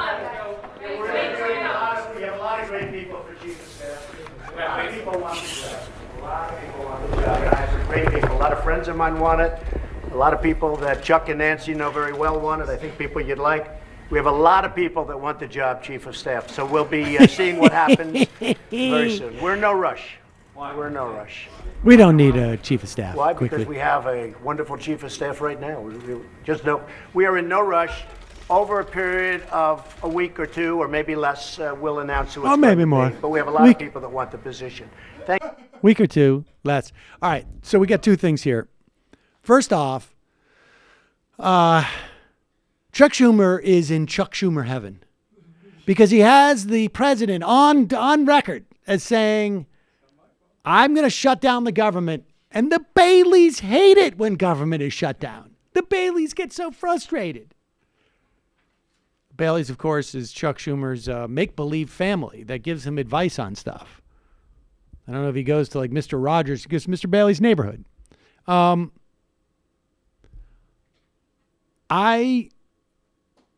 am of the mind that it really doesn't matter what we just saw, that exchange at the end of the day. What matters is that the Democrats do not agree to give funding for the wall. The disintegration of our government is already underway at this point. It is very, very harmful to government workers to shut the government down. They go on furlough. They don't know, are they going to be able to afford Christmas presents? They don't know when their jobs are coming back. You can't budget, et cetera, et cetera. But the Republicans have consistently done this for years. And the Democrats just cannot play this game anymore. And I think the inclination is in this country to blame Donald Trump for everything, largely because he's an idiot and a criminal. And so they need to be steadfast. And then the other funny thing is that you would think that if you get rid of your chief of staff and it was your decision to get rid of him, have somebody lined up. You might have somebody lined up. You might have somebody lined up. Yeah, I got friends. I got a lot of people who want to do it. I got so many people who want to do it. I don't want to hurt anybody's feelings who really wants it. Here's the problem. I'm afraid of hiring or firing anybody. And John Kelly was supposed to do that, but now he's fired. Well, I think Trump should shut the government down forever. I don't think it goes far enough, Put your money where your mouth is. A government shutdown for a few days, bad for workers. Government shutdown forever, no more presidents, 2020, do whatever we want, libertarian socialism, good for workers. So if he wants to do that to own the libs, fine. Just do it for real. I have a feeling that if you were to go to a place with no government and 300 million people who wanted to eat, that it would be a bit of a mess. I don't think that it would be good for really anybody. Got to break some eggs to make an omelet. That's true, but translates really well. That's true. You got to break some eggs to make an omelet, but I mean, in this instance, what you're talking about is the omelet is a lot of death and carnage and starvation and horror. So yes, in that respect, but you think it would be worse than what we have now under Trump? I think yes. Getting rid of the entire government? Just shut it down. Shut the whole thing down. Are you serious, Jamie? I am being jokey, but there is a serious point underneath it. Take me literally, not seriously. Don't take me literally. What is the serious point though? I mean, the serious point is that this system of governance is bad and it doesn't work for the majority of people, and we need a major change in order to fix it. Do you think shutting it down is the best way to fix it? Like, do you think what would come out of literally shutting the government down would actually be better than what we have now? I do. I have reason to believe that it would be. I don't know if I'm 100% right in that, but you know what? I think we're headed for a collapse one way or another. So we're going to find out eventually. I feel 100% confident that that would not be the way to get a better outcome. Like, I would rather have the transition. What do you think all the people with the guns would do? I would rather have the transition be more gentle than just but one day it all I'm shuts curious, down. like, what do you think all the people with the guns would do? Well, if it happened today, the right is much more heavily armed than the left, Didn't and you the just say right would Trump definitely win. You just said Trump should shut it down for good now. Yeah, well, this isn't exactly how I want it to happen. I'm pointing in a direction of something. Okay. I mean, I think there's a facetiousness, but yeah, sure, definitely. But I think yeah, okay. This is encouraging. A lot of times people get upset because sometimes people get hung up on stuff, and you can't let it go. Jared Kushner, who was very close to MBS, right? They huddled multiple times. Are the Saudis bailing out the Kushner family? Do we know that? Yeah, they invested how much? In Blackstone. Yeah. And what about that 666? Right. So the Kushner family has done quite well with MBS. Mohammed bin Salman, he is the crown prince of Saudi Arabia. Shall we check in on the... is he the crown prince, technically, Jared Kushner, of our country? Or they're in similar positions. Very similar position. He is the son-in-law of the president. And here he is on the president's personal spokesperson's show, Sean Hannity, talking about how the White House has moved on from the murder of Jamal Khashoggi, and that's that. And another area I know that you've been interested in is the Middle East.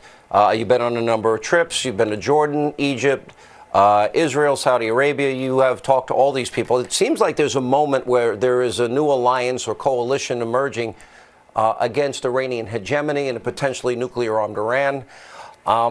Has that process been hurt as a result of the Khashoggi killing? What is the status? I know 17 individuals are being held responsible. And do you feel that we will get to the bottom of it if we haven't already? I think our intelligence agencies are making their assessments, and we're hoping to make sure that there's justice brought where that should be. We're focused now on the broader region, which is figuring out how to hopefully bring a deal together between the Israelis and the Palestinians. That conflict has gone on for way too long. The president's been very focused on trying to bring all the different parties together, and we're hopeful in the next couple of months we'll put out our plan, which, again, not every side is going to love, but there's enough in it and enough reasons why people should take it and move forward. And this plan will keep the Israeli people safe, give them a good future, but also give a real opportunity and hope for the Palestinian people so that they can live much better lives. I've been saying a lot that you shouldn't be hijacking your children's future because of your grandparents' conflict. And this is a conflict that's been going on for way too long, and the way that people are living in Gaza and in the West Bank right now is not acceptable, and there's a lot we can be doing to improve their quality of life, but it comes with resolving some of these core issues. And it's not just the Israelis that want it, it's not just the Palestinian people who want it, it's all the people I speak to throughout the entire Middle East who'd like to see this issue resolved so that they can start focusing on a brighter future. Wait, I'm sorry, what was the question again about Khashoggi? Someone should get on the phone to Jared Kushner and tell him that the CIA has made their assessments, that the intelligence agencies have all come back, and they have apparently audio tape that Donald Trump himself said, I don't want to listen to because I don't need to. I've been told what it says. It's tough stuff on there.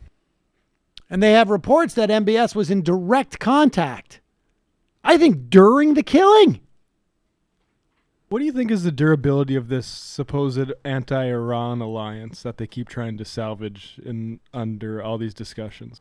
Well, I think that the durability of the anti-Iran, they didn't have to put it together. You know, the Saudis were already in the Israelis. I mean, this is not this alliance. There's no holding this alliance together. The issue is, can they bring the Europeans on board, and how will they ever convince anybody to strike Iran? they could give the green light to Israel, but they know the American public is going to be like, we're not getting engaged in that. There's no way. But they have a deep, abiding interest in keeping not just Saudi Arabia as a close ally, but MBS. I think we're going to hear a lot more in the next couple of weeks about the relationship between the Trump administration and the Saudis. I just think there's a whole nother storyline that we are about to hear shortly. I don't know why. I think it's going to happen soon, but I don't know. But Jared Kushner apparently has moved on. Going to let the intel people assess it, and then he's not going to listen to what they say. That makes it much easier.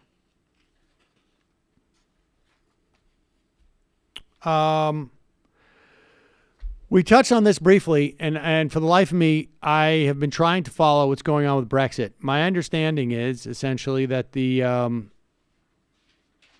that Theresa May is trying to make a decent deal for the British exit of the EU, and it did not satisfy most conservative members, about 100 of them, of the British Parliament. So they pulled the vote, or they failed in the vote yesterday. Bottled it, as the Brits say. Yeah, they essentially pulled the vote, I guess what we would do, and she's going to go back to the EU to try and get more concessions. Seems like a bit of a sticky wicket, I think is what they would say. And honestly, it's a real mess. And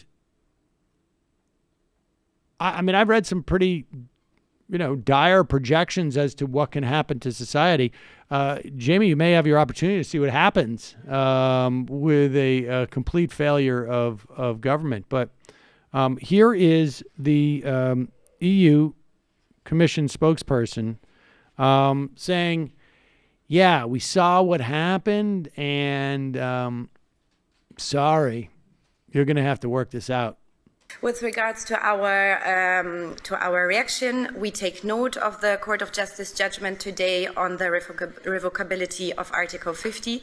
We have an agreement on the table, which was endorsed by the European Council in its Article 50 format on the 25th of November. As President Juncker said, this deal is the best and only deal possible. We will not renegotiate. Our position has therefore not changed. And as far as we are concerned, the United Kingdom is leaving the European Union on the 29th of March, 2019. That's only about 4 months away. It's a little bit scary because they don't seem to have a plan that they can agree on to exit. And here is Theresa May. She is getting out of her vehicle to meet Merkel in Germany, and I don't know if she was just like, I don't want to go out. I don't want to deal with it. I don't want to deal with this, or what. I hope that's not a Jaguar. Did this happen this morning? Yeah, or yesterday. Okay, and here it is. It would be inevitable that a confidence vote would be called if Theresa May couldn't pass this vote. She's holding the door. Well, there's I don't Mrs. want May, to come out. Arriving now at the Chancellor's office.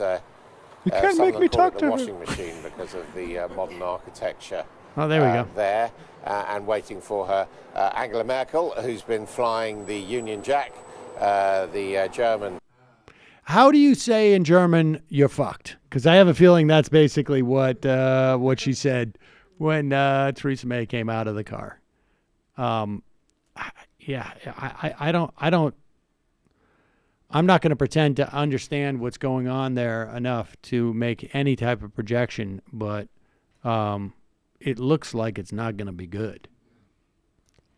That is a safe assumption.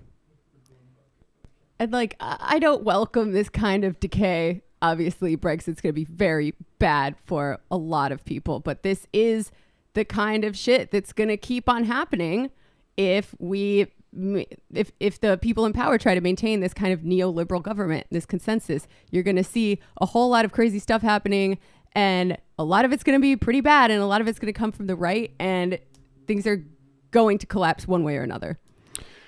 Yeah, I don't know. I mean, I think long-term deprivation is also possible. That is also always an option.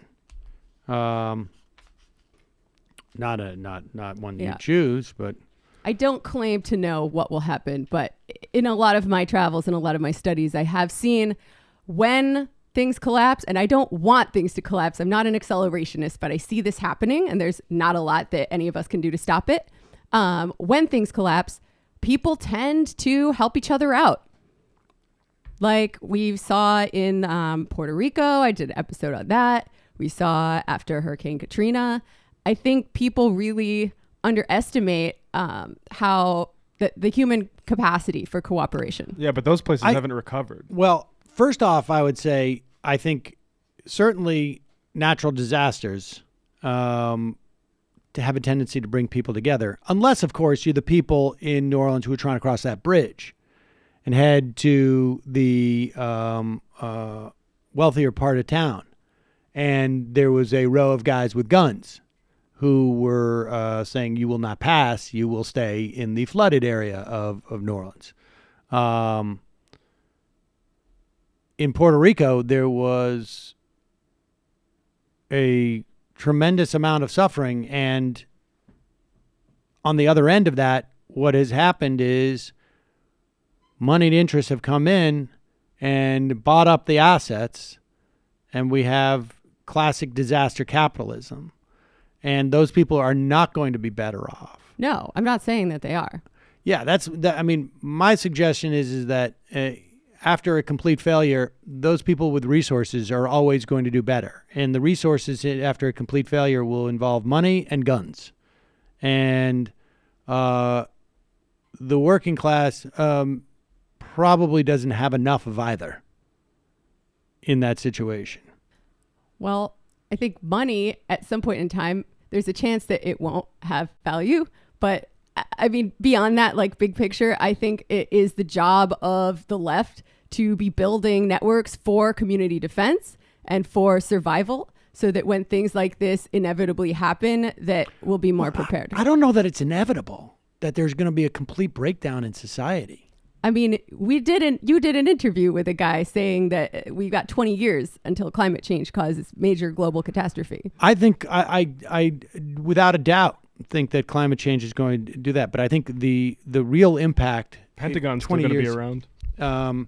The impact is going to be in is not going to be the.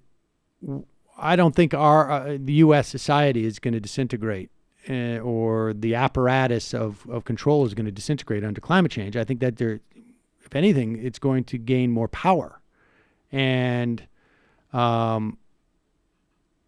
we need to be ready to defend our communities from that as well. Yes, however we can. Rocket launchers. Calling from a 412 area code. Who's this? Where are you calling from? Yes, this call is in reference to a YouTube clip entitled "Drunken Columbia Student Goes on Racist Tirade." I'd like to, if I may, defend my white brother. You leftists have immediately pegged him as merely a racist, but what you don't realize, the young man's name is Julian Von Abel. Well, I don't want to give any names out. Brain genius.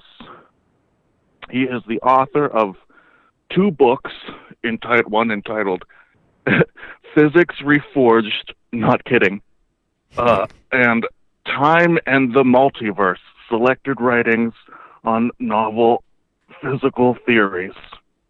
So he has written a book on a parallel universe, is my understanding. That guy. Yes, I can't do that voice, sorry.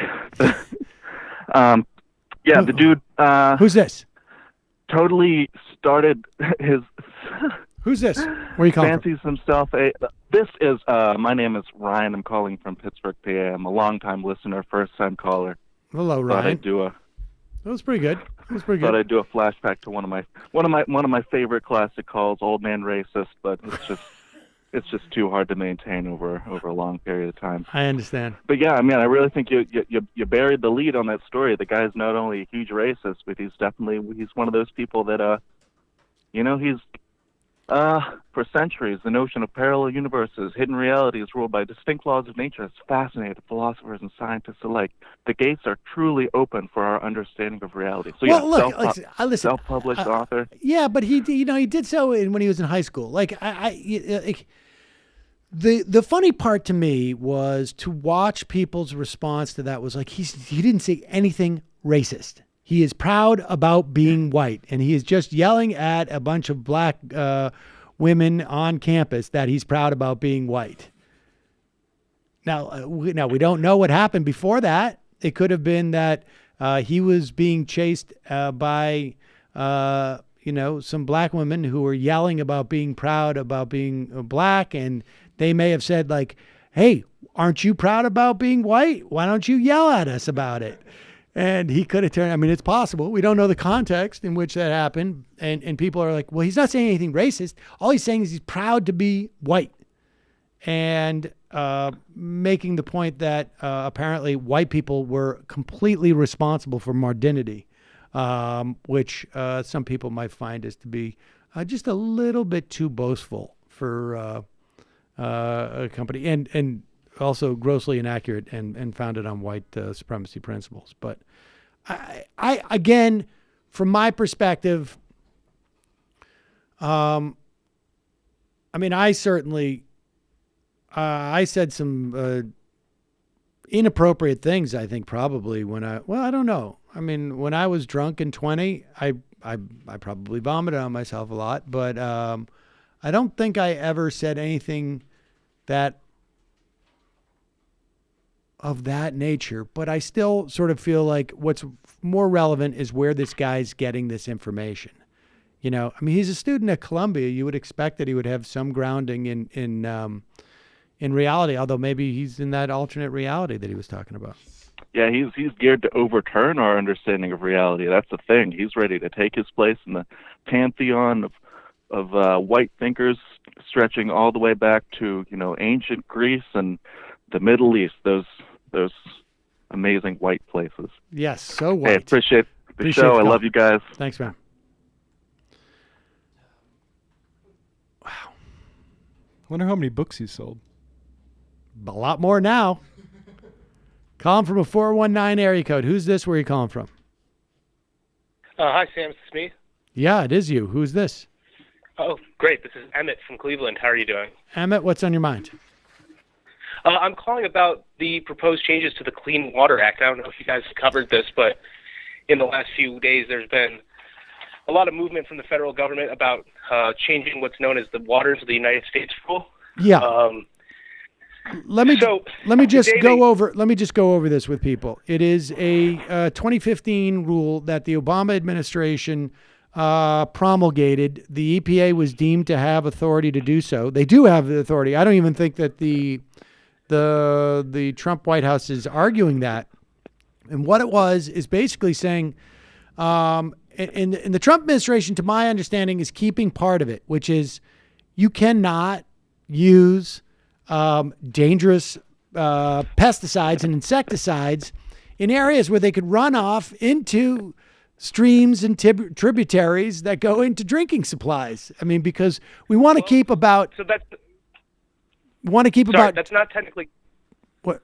Well, wait a second. I'm sorry. We want to keep about 2/3 of our drinking supply safe. What the Trump administration is proposing to do and will do is say that on streams that are like seasonal or don't directly go into one of these tributaries, that they're basically saying you get a pass because, I don't know, I guess insecticides, when they're sitting in a stream bed, they magically disappear, and then when the water comes, they don't wash into somewhere. I mean, I guess that's the thinking, but that's not. No, that's. Go ahead. That's exactly correct. I mean, what they've done is they've stripped away protections from ephemeral streams and wetlands, which is most of the waters in the United States.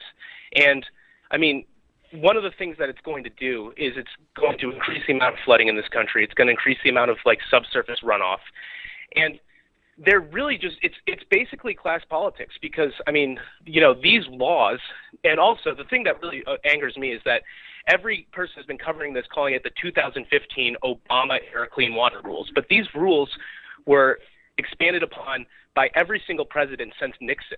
And Right. they're taking it back to the Nixon era. I mean, it's really a failure of, I mean, reporting in the way that this is being covered. Yeah, I didn't know that. And, response- I didn't realize they were rolling it back that far. This will be back to the original 1973 Clean Water interpretation of the Clean Water Rule, literally only covering navigable waters, their tributaries that flow into navigable waters, and physically adjacent wetlands. Wow. Now, over some estimates are 60 to 90% of the water resources in the United States do not fall into that category. And just a few numbers for you. When the program came out in 1972, it is estimated that of the 200 million acres of wetlands in the United States, we had been down below half of that, less than 100 million acres. And now, since the program and the no net loss tenants instituted by George H.W., we've reclaimed 50 million acres of that wetland. And I mean, this change is going to see that going in the other direction. Yeah. I mean, what's the best resource you have for this? Because the reporting I've read has not characterized it in that way. Well, so I work in the field. I'm the general manager of a company which does wetland consulting. So I mean, I might be speaking from a place of personal import as well. But I mean, the facts I are the just watched facts, right? I mean, No, the facts are the facts. And I just watched the EPA do a press conference on this thing. I mean, basically, there's nothing official for the next 24 hours. The Intercept had a really good piece on it where they quoted the head of the Cuyahoga River Reclamation Project. Right. Now, we should say the Cuyahoga River actually came up in the context of that debate that I did with Stefan Molyneux. But the Clean Water Act came out of essentially the Cuyahoga River catching on fire. Literally catching on fire. And the joke was that the Cuyahoga River used to be whatever color Sherwin-Williams was making that day. Right. And now, of course, the libertarian philosophy is, well, people take care of it because if they own it, unless it's more valuable just as a dumping ground for them. And then they will take care of it insofar as it still becomes something for them to dump in. And that's what the point of this is, right? Those wetlands, those riverbeds that, are seasonal, the value is to be able to dump off their crap, essentially. It's to externalize the cost. I mean, this is nearly exactly. It's class politics because... Well, all of it is. I mean, all of it is to the extent that, like, what we have is companies, corporations who are looking to externalize the costs of their profit onto the rest of society. And so we have to pay for it. We pay for it in the form of cancer. We pay for it in the form of cleaning water. We pay for it in the form of all sorts of diseases and allergies that people get and the treatments that are involved in that. We're subsidizing the profit making of all of these corporations, and you can find these questions of externalities when it comes into the matter of fossil fuels, but it comes in anything that, where, particularly in the environmental realm, because it's so hard to track with the naked eye, essentially. It's to see the runoffs and the costs that are basically shifted to other people. But this is a classic case of privatize the profits, socialize the costs, and walk away and pretend it's not happening. Well, I would just like to beseech everybody to contact their representatives and let them know that this is a terrible move for the government to make, and also that this really is not a partisan issue. Ronald Reagan said that the purpose of the Clean Water Act is to have all streams in America swimmable and fishable by 1985. And then George H.W. would expand upon that, saying that the program should account for zero net loss of water resources within the United States. So, I mean, if those two people are in this paragon of conservatism, then they this should not be considered a partisan issue. This should not be a left versus right thing. Yeah, well, I appreciate the comment. What's your name again? Emmett. Emmett, I appreciate the call, Emmett. Hey, thank you. Great show. Thanks, man. Oy. Elections have consequences. A lot of more things are going to be partisan issues going forward. Calling from a 952 area code. Who's this? Where are you calling from? Hey, Sam. This is Dawson from Minneapolis. Dawson from Minneapolis. Welcome to the program. Thanks. I've been listening since the 2016 presidential primary, but I'm a first-time caller. How did you start listening, Dawson? To be honest, it's kind of funny. I was looking for a clip of Trump, and I stumbled upon an MR video, and for like a split second, I was like annoyed that there was commentary. Like I just wanted to watch the video. Right. But the more I listened, the more I kind of became a fan of the show. I've found that is exactly my experience in my personal life too. That's funny. So yeah, I have a question about organizing in sort of this era with what's going on in North Carolina and stuff. But since you mentioned Laura Loomer and Ilhan Omar, I wanted to just clarify for listeners that like Ilhan Omar, her base, her constituency is not conservative Muslims. It's actually largely young progressives, like people that I went to college with are all her like highest level campaign staffers and stuff. And actually there's a little bit of resentment from the conservative Muslim community because one of the first things Ilhan did was come out as like a hijabi refugee woman who very much supported the LGBT community, which was appealing to me because like, I'm a straight person, but ethnically I identify as gay. So I thought that was a good thing that she did. But yeah. So my what do you mean? Wait a is second. What does that mean? Ethnically, you identify as gay? It was a joke. I was referring back to that. You covered this on your show. Oh, right. Yeah, with anyway. Ben Shapiro. Ben Shapiro. Is that what you're talking about? Yeah. Oh yeah. Okay. Yeah. I was hoping that one wouldn't drop like a lead balloon, but whatever. Anyway. So my question is basically, so it seems to me that like the scam that kind of they did in North Carolina, all of the things it occurs to me as like an organizer that you could do to prevent that type of fraud would impact organizers' ability to like legitimately use the absentee balloting process to basically go to folks, get them to sign up to vote absentee, and then assist them through the process, especially if those voters are in a community that, either English is a second language or like, like in organizing in the Somali diaspora here, like it's really imperative to do that absentee balloting process.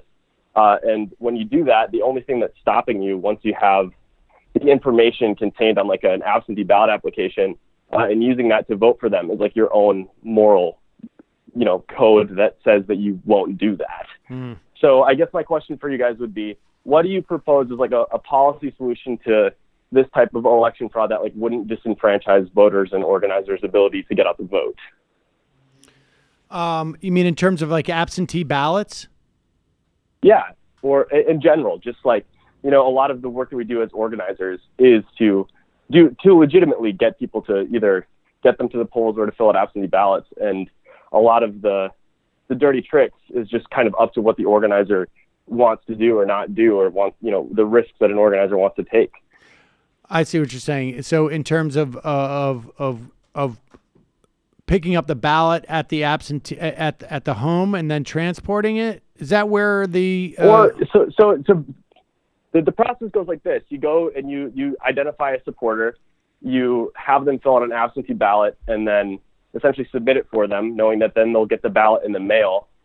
And then you go back and make sure that they filled out their ballot. And if they want, you can send it for them, or they just say that they'll basically send it themselves. But the information that you collect during that process is enough information to go and, like, let's say you change the address you want the ballot to be sent to, like, you know, some campaign office, and then you could, with that information, if you wanted to, get that ballot, fill it out for them, and submit it. And it strikes me as like that's basically what they did in North Carolina. I mean, I can tell you that I don't know how it's done in North Carolina. I can tell you in New York that I often vote by absentee ballot because I'm out of county where I'm registered. And the electoral commissioners, I don't think they would send multiple ballots to one location. I just don't think that would happen. My experience has been like there's been times where they've said, like, this signature doesn't look like the one that we have on file. Now, you know, it's a rural situation there, and so they maybe, you know, have the resources or the time to be a little bit more specific. But I definitely think that there is obviously some problems with absentee ballots, the way that they're done, and securing those. Right. But I don't know if there is a blanket fix for this, because there's no consistency in the way that any of these states do it. I mean, that's part of the problem, frankly, here's how I would start. Like, I don't know if I know the answer to your specific question. I am aware that there are, in certain circumstances, questions as to like a secure chain of control, or whatever you call it, for the ballot. But here's where you would start. You need to make voting a federal right. And then once that happens, the federal government can normalize the process across all the states and come up with a solution for the problems you're talking about that will be whose implementation can be judged according to a set of actual standards across the country.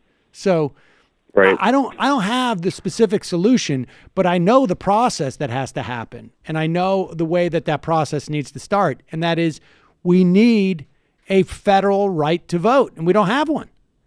And the gutting of the Voting Rights Act goes in the complete opposite direction that we need to be headed to. So I completely agree. And I guess I just have one more comment on that, which is, like, you know, prior to this story breaking, the kind of narrative has been like, oh, okay, on the left, people are concerned about voter disenfranchisement, and on the right, people are concerned about voter fraud. And so if you're like somebody who's like especially dedicated to being fair-minded, you could look at that and see it as kind of like, you know, two sides of a coin. But now with this North Carolina situation, that whole theory has been dismantled because, you know, the right has shown basically a willingness to commit election fraud in order to, like, achieve their own ends. Of course. So, but you know, look, I've done many interviews over the years about voter ID, and I would say in 20% of them at least, there has been a comment from that person like, if you're going to, you know, the thing that really needs to be secured is absentee ballots. And you know, because there was a certain amount of integrity in discussing the issue. The Republican Party, this whole voter ID thing is a new phenomena. It is 15 to 20 years old, and it is a response to a concern on their part that they are going to lose based on demographics. And look, they're right. I don't know if it's because of demographics, but if you look at like the actual vote tallies of the past 20 years, midterm, on-year elections, there is a very clear trend that Republicans are losing in terms of how people vote. I mean, it's just the bottom line. And so you get all of these things to mitigate that. Gerrymandering, voter suppression, et cetera, et cetera. I mean, this has been a long-held tenet of the Republican Party. Paul Weyrich, I think it was, right? Was it Paul Weyrich or the other guy? I get him confused. Said specifically, Republicans do better when less people vote. Yeah. Appreciate the call, Dustin. Yeah, Paul Weyrich. I don't want everybody to vote. Was it Paul Weyrich? Was he the direct mail king? Have what I call the goo-goo syndrome. Good government. They want everybody to vote. I don't want everybody to vote. Elections are not won by a majority of people. They never have been from the beginning of our country, and they are not now. As a matter of fact, our leverage in the elections, quite candidly, goes up as the voting populace goes down. There you have it. Oh, he co-founded the Heritage Foundation, Moral Majority, Free Congress Foundation, American Legislative Exchange Council, and continues to host weekly. Wow. Yep. He's done some good work. He's like the David Dayen of fascists. There you go. He just used that now for everything. Call from the 610 area code. Who's this? Where are you calling from? Hey, Sam. It's Mike from Pennsylvania. How are you? Mike from Pennsylvania. What's going on, Mike?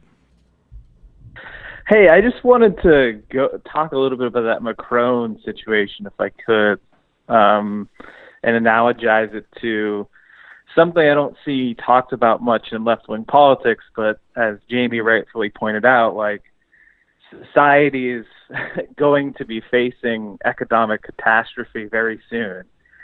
And we don't really have a coherent idea of what policies will need to be implemented. And I look at France and I see the kind of, neoliberal or eco-fascist mentality of put all the costs of complying with, environmental costs onto the working and middle class while the top gets tax cuts. And the truth is we're going to need to pay a lot more for fuel. Like, fuel taxes will need to go up. And it's true that the protests are in some part associated with that, and people sort of refusal to accept that we can't use fossil fuels the way we have them.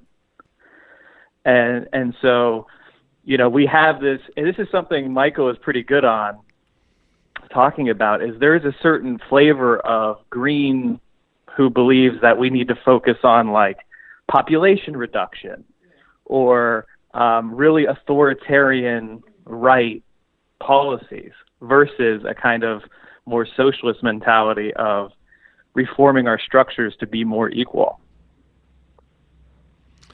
Do you get any of that? Yeah, no, I mean, I understand what you're talking about. You're suggesting that we need to restructure our society in such a way that when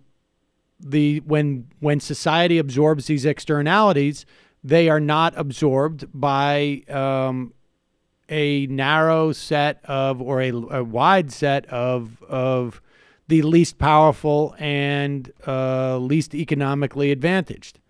I mean, on some level, that's what's happening now. Well, what's happening now is the environment is accepting it, and it's reached the point where it can't accept anymore. Well, and now it's going to redound unpredictably on the human species. The environment and the people. And the right? people, too. I mean, it's just that it's, if you look at where, the dumps tend to be and where the former toxic sites used to be and where the water is the worst, it almost always is with people who are not only without political power, but without any type of economic resources, too. I mean, so the problem is that the problem is getting large enough now that it's encroaching upon people outside of those circles. That's what's happening. Oh, exactly. Yeah. And I would only add, like, if the price of fuel, if the price of gas is going to go up, you can't do that without also providing public transit services or money for green energy. Like the idea, the neoliberal idea that you can just tinker with the market, and by raising the price of fuel, people will use less fuel without getting at the underlying power structures and the influence that these companies have on the government in the first place, is putting people in an impossible bind because they still need to get around, right?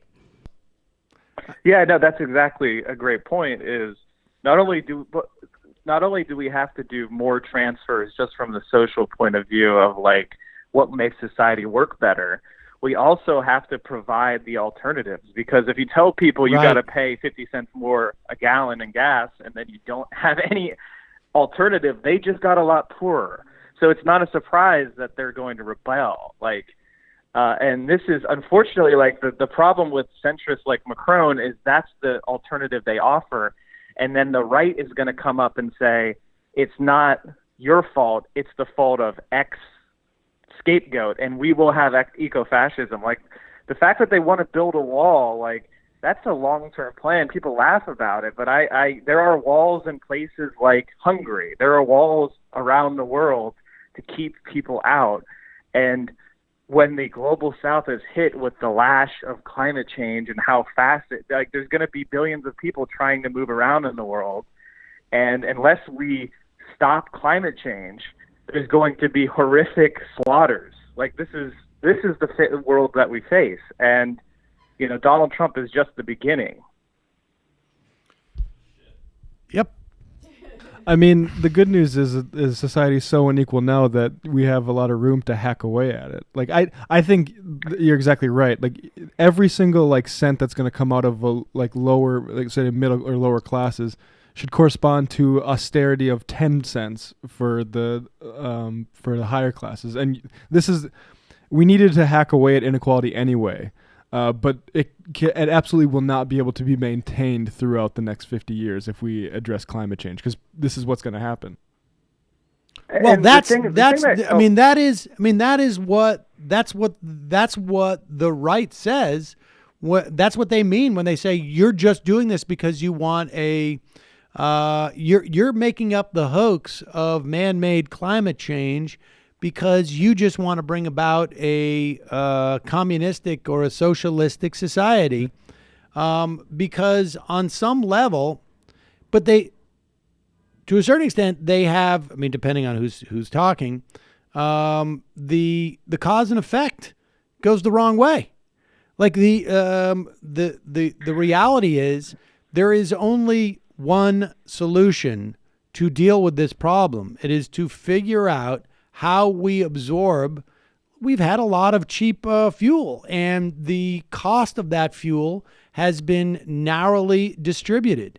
It is in the deaths of hundreds of thousands, if not millions, in the Middle East, the displacement of hundreds of thousands, if not millions, in the Middle East. It has been on the backs of people who have had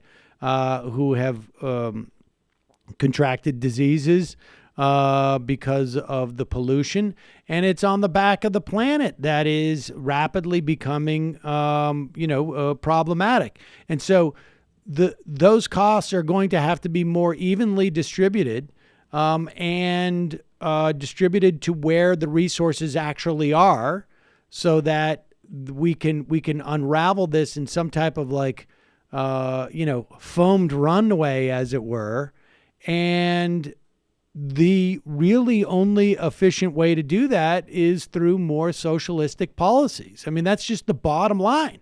But it also has to be imposed, Sam. It's not something that can spontaneously happen. We have to impose it on the world. Because if someone is burning fossil fuels anywhere, it hurts us all. Yes. So it has to be a global, coordinated, enforced regime where you're not allowed to do it, period, or else.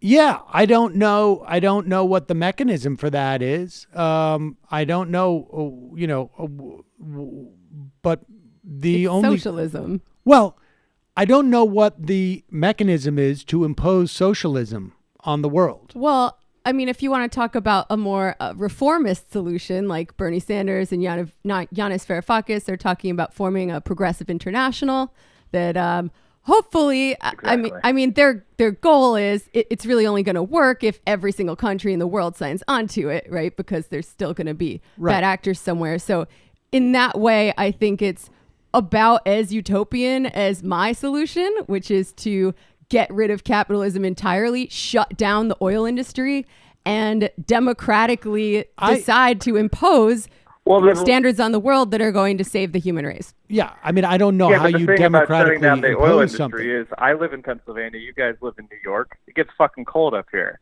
Right. Like, we need heat. So, you know, if we shut down the oil industry, a lot of people are going to freeze unless we have put in electric heaters or whatever in everybody's house first. Yeah. You don't get electric. You don't get electric heat. You get electric heat by power plants that are too often burning fossil fuels, right? I mean, well, like our guest said, we have the technology. But they could be windmills or whatever. Like, we have the technology to get this done for the first time in history. And the barriers are not technological, they are political. Right. Exactly. We need a Manhattan Project World War II type of mobilization. Right. But the problem remains that there is no mechanism to impose this globally. On China? There is only a mechanism, maybe, I don't know if China, there's only a mechanism, there are only mechanisms to try and convince societies to go forward.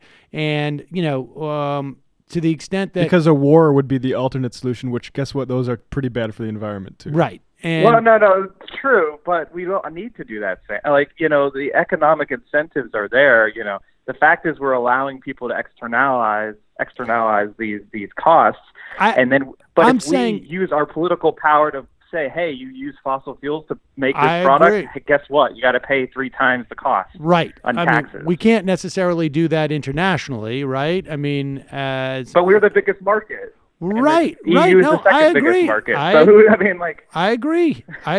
I mean, if it was up to me, I would tomorrow nationalize the refineries, and then, you know, sometime later in the week, nationalize the oil companies that I had access to, and begin to wind this shit down. And I would then expend massive amounts of money in, at first, subsidizing the development of, and then subsidizing the use of other technologies. I mean, and then we got to hope that the force of our country doing that under my benevolent rule will implicate the policies of other countries, which I think to a large extent it will. Yeah, you know, and the thing about the Manhattan Project is it was going on the same time as we were fighting the biggest war in history, doing a lot of shit at the same time.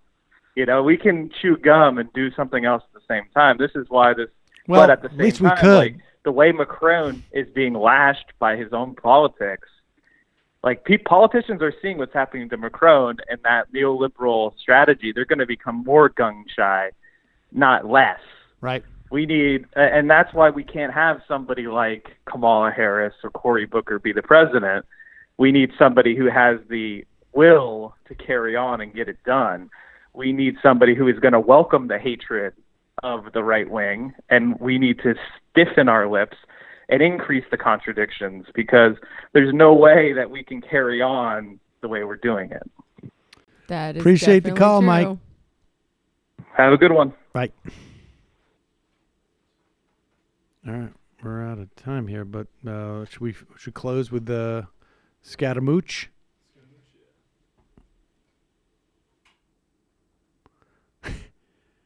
Who's he on here with? So, Anthony Scaramucci, he really, talk about a guy who has made the most out of that week he was in the administration. He should have lasted longer. This is just sort of bizarre. And you see this, I mean, there still seems to be a significant portion of the right that believes what is really going on with the Mueller investigation is that Donald Trump has teamed up with Mueller and is secretly rounding up all sorts of indictments on the Clinton people.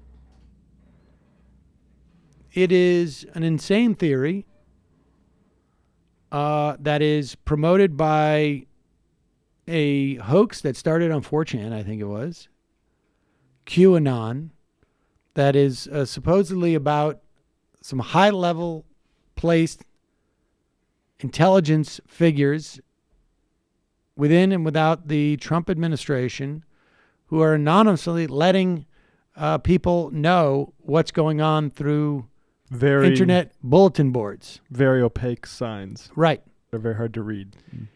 And the reason, of course, you would do that, Matt, if you were QAnon, would be because... Cryptography? Right. There is no reason why you would do that. If their entire theory was true, it would the fact that they knew about it would disprove its existence. We've got to let the craziest people online know what we're up to, because they're the ones we can really trust to keep it to themselves. Right? Yeah. It's a lot of interpreting the signs after the fact it's happened too. So this is what that actually meant when December we look back on 5th was supposed to be a big day for QAnon. That's I why I can't took remember it exactly. off. That's why. So here's Anthony Scaramucci saying, he completely doesn't buy into those completely ridiculous conspiracy theories, except for when he occasionally does. Final question, if I can. This struck us because you were speaking at a conference this weekend, and you talked, because this gets to the truth issue. You talked about this group, QAnon, which is the source of many of the worst, conspiracy theories going back to Pizzagate and a whole host of others. But you said that they're accurate about so many things. Okay. So this is what I love about the media. So this is sort of what happened to me with CNN, right, where I said to these guys, okay, you're being dishonest. If you're going to report that, I'm going to have to come after you. And, of course, the 3 CNN people got fired. So I don't even remember this reporter's name, and so I'm not even going to bring the guy's name up and give him the publicity. No, but on this issue... Let me say what I said. I said that there was a woman there. She had a T-shirt on that had Q on it. I laughed. I said, what is this whole Q thing? She started listing things for me. The reporter didn't hear the whole thing of what this guy has apparently predicted. I said, wow, I didn't realize that he had gotten so many things right. I'm not focused on Q. You're not endorsing them, is what I am not endorsing Q. I don't know anything about QAnon. The reporter thought he had me in a gotcha moment, because that's what reporters do. He didn't declare himself as a reporter. He didn't say he was interviewing anybody. I was teasing the woman when I said, well, wait till you find out who the guy is. Right. I have no idea who the guy is. I'm not a quote-unquote QAnon truther. I could care less about QAnon. But this is what I don't like about the media, okay? They set me up. Let me finish. No, I'm saying here, I asked you the question, and I'm accepting your answer. I appreciate you bringing it up so that I can clear it up. I'm not going to respond to this joker on Twitter or these other jokers that hang out with the guy. But this is why the American people strongly dislike elements of the media that they think are being unfair. Right. And you're a very fair guy, and I appreciate you bringing it up. But I just want to state for the record, I'm not a QAnon truther. I don't know anything about QAnon. But according to what this woman said, if it's true, some of the things that the guy put out there turned out to be true. Maybe there's 95% of the things that turned out to be false. I have absolutely no idea. I don't even look at the stuff. Question asked and answered, and I appreciate you taking it. But do you understand why that would be something that would upset me, right? I get it. Wait a second. No, I do. Wait. Why at the end does he have to say, well, some of it's true? I like how apologetic Jim Sciutto goes. Yeah, exactly. I'm really, really sorry. I mean, I just want to get in there, though. I do think some of it's true. That means money to Scaramucci, right? Absolutely. Like, that's a good audience you're tapping into, just that little fig leaf. That dynamic is the entire dynamic of the Republican Party. It's not about QAnon. It could be about something else, some other bullshit that they sell. But they're all in on the grift. And so you cannot disavow it totally. Because he knows that when I say, some of it's right, that all the QAnon people are going to be like, of course you can't say it's all right. That means he must be tapped in somewhere with a high-level source giving good information. Even if some of it's wrong. How much you want to bet? He gets off the set and he just calls up and he goes like, do we just get a surge in sales? Yeah. All right, great. Can we post that on what's Reddit? at Scaramucci.net? What's happening on his podcast? Scaramucci Post? Scaramucci and Wife. Is that what it is? What's his podcast? He's doing a podcast with his wife. That was, I think, the conditions of the of when they got back together. Yeah. All right, folks. I'm sorry we don't have time to take more calls. We didn't even get to IMs today.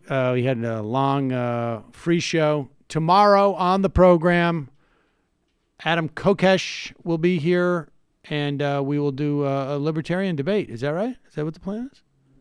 All right, great. All right, folks. See you tomorrow. It might take all the strength I got to get to where I want, but I know somehow I'm gonna get there. I wasn't looking when I just got caught between the truth and the light bulb, but finding out won't make me feel any better.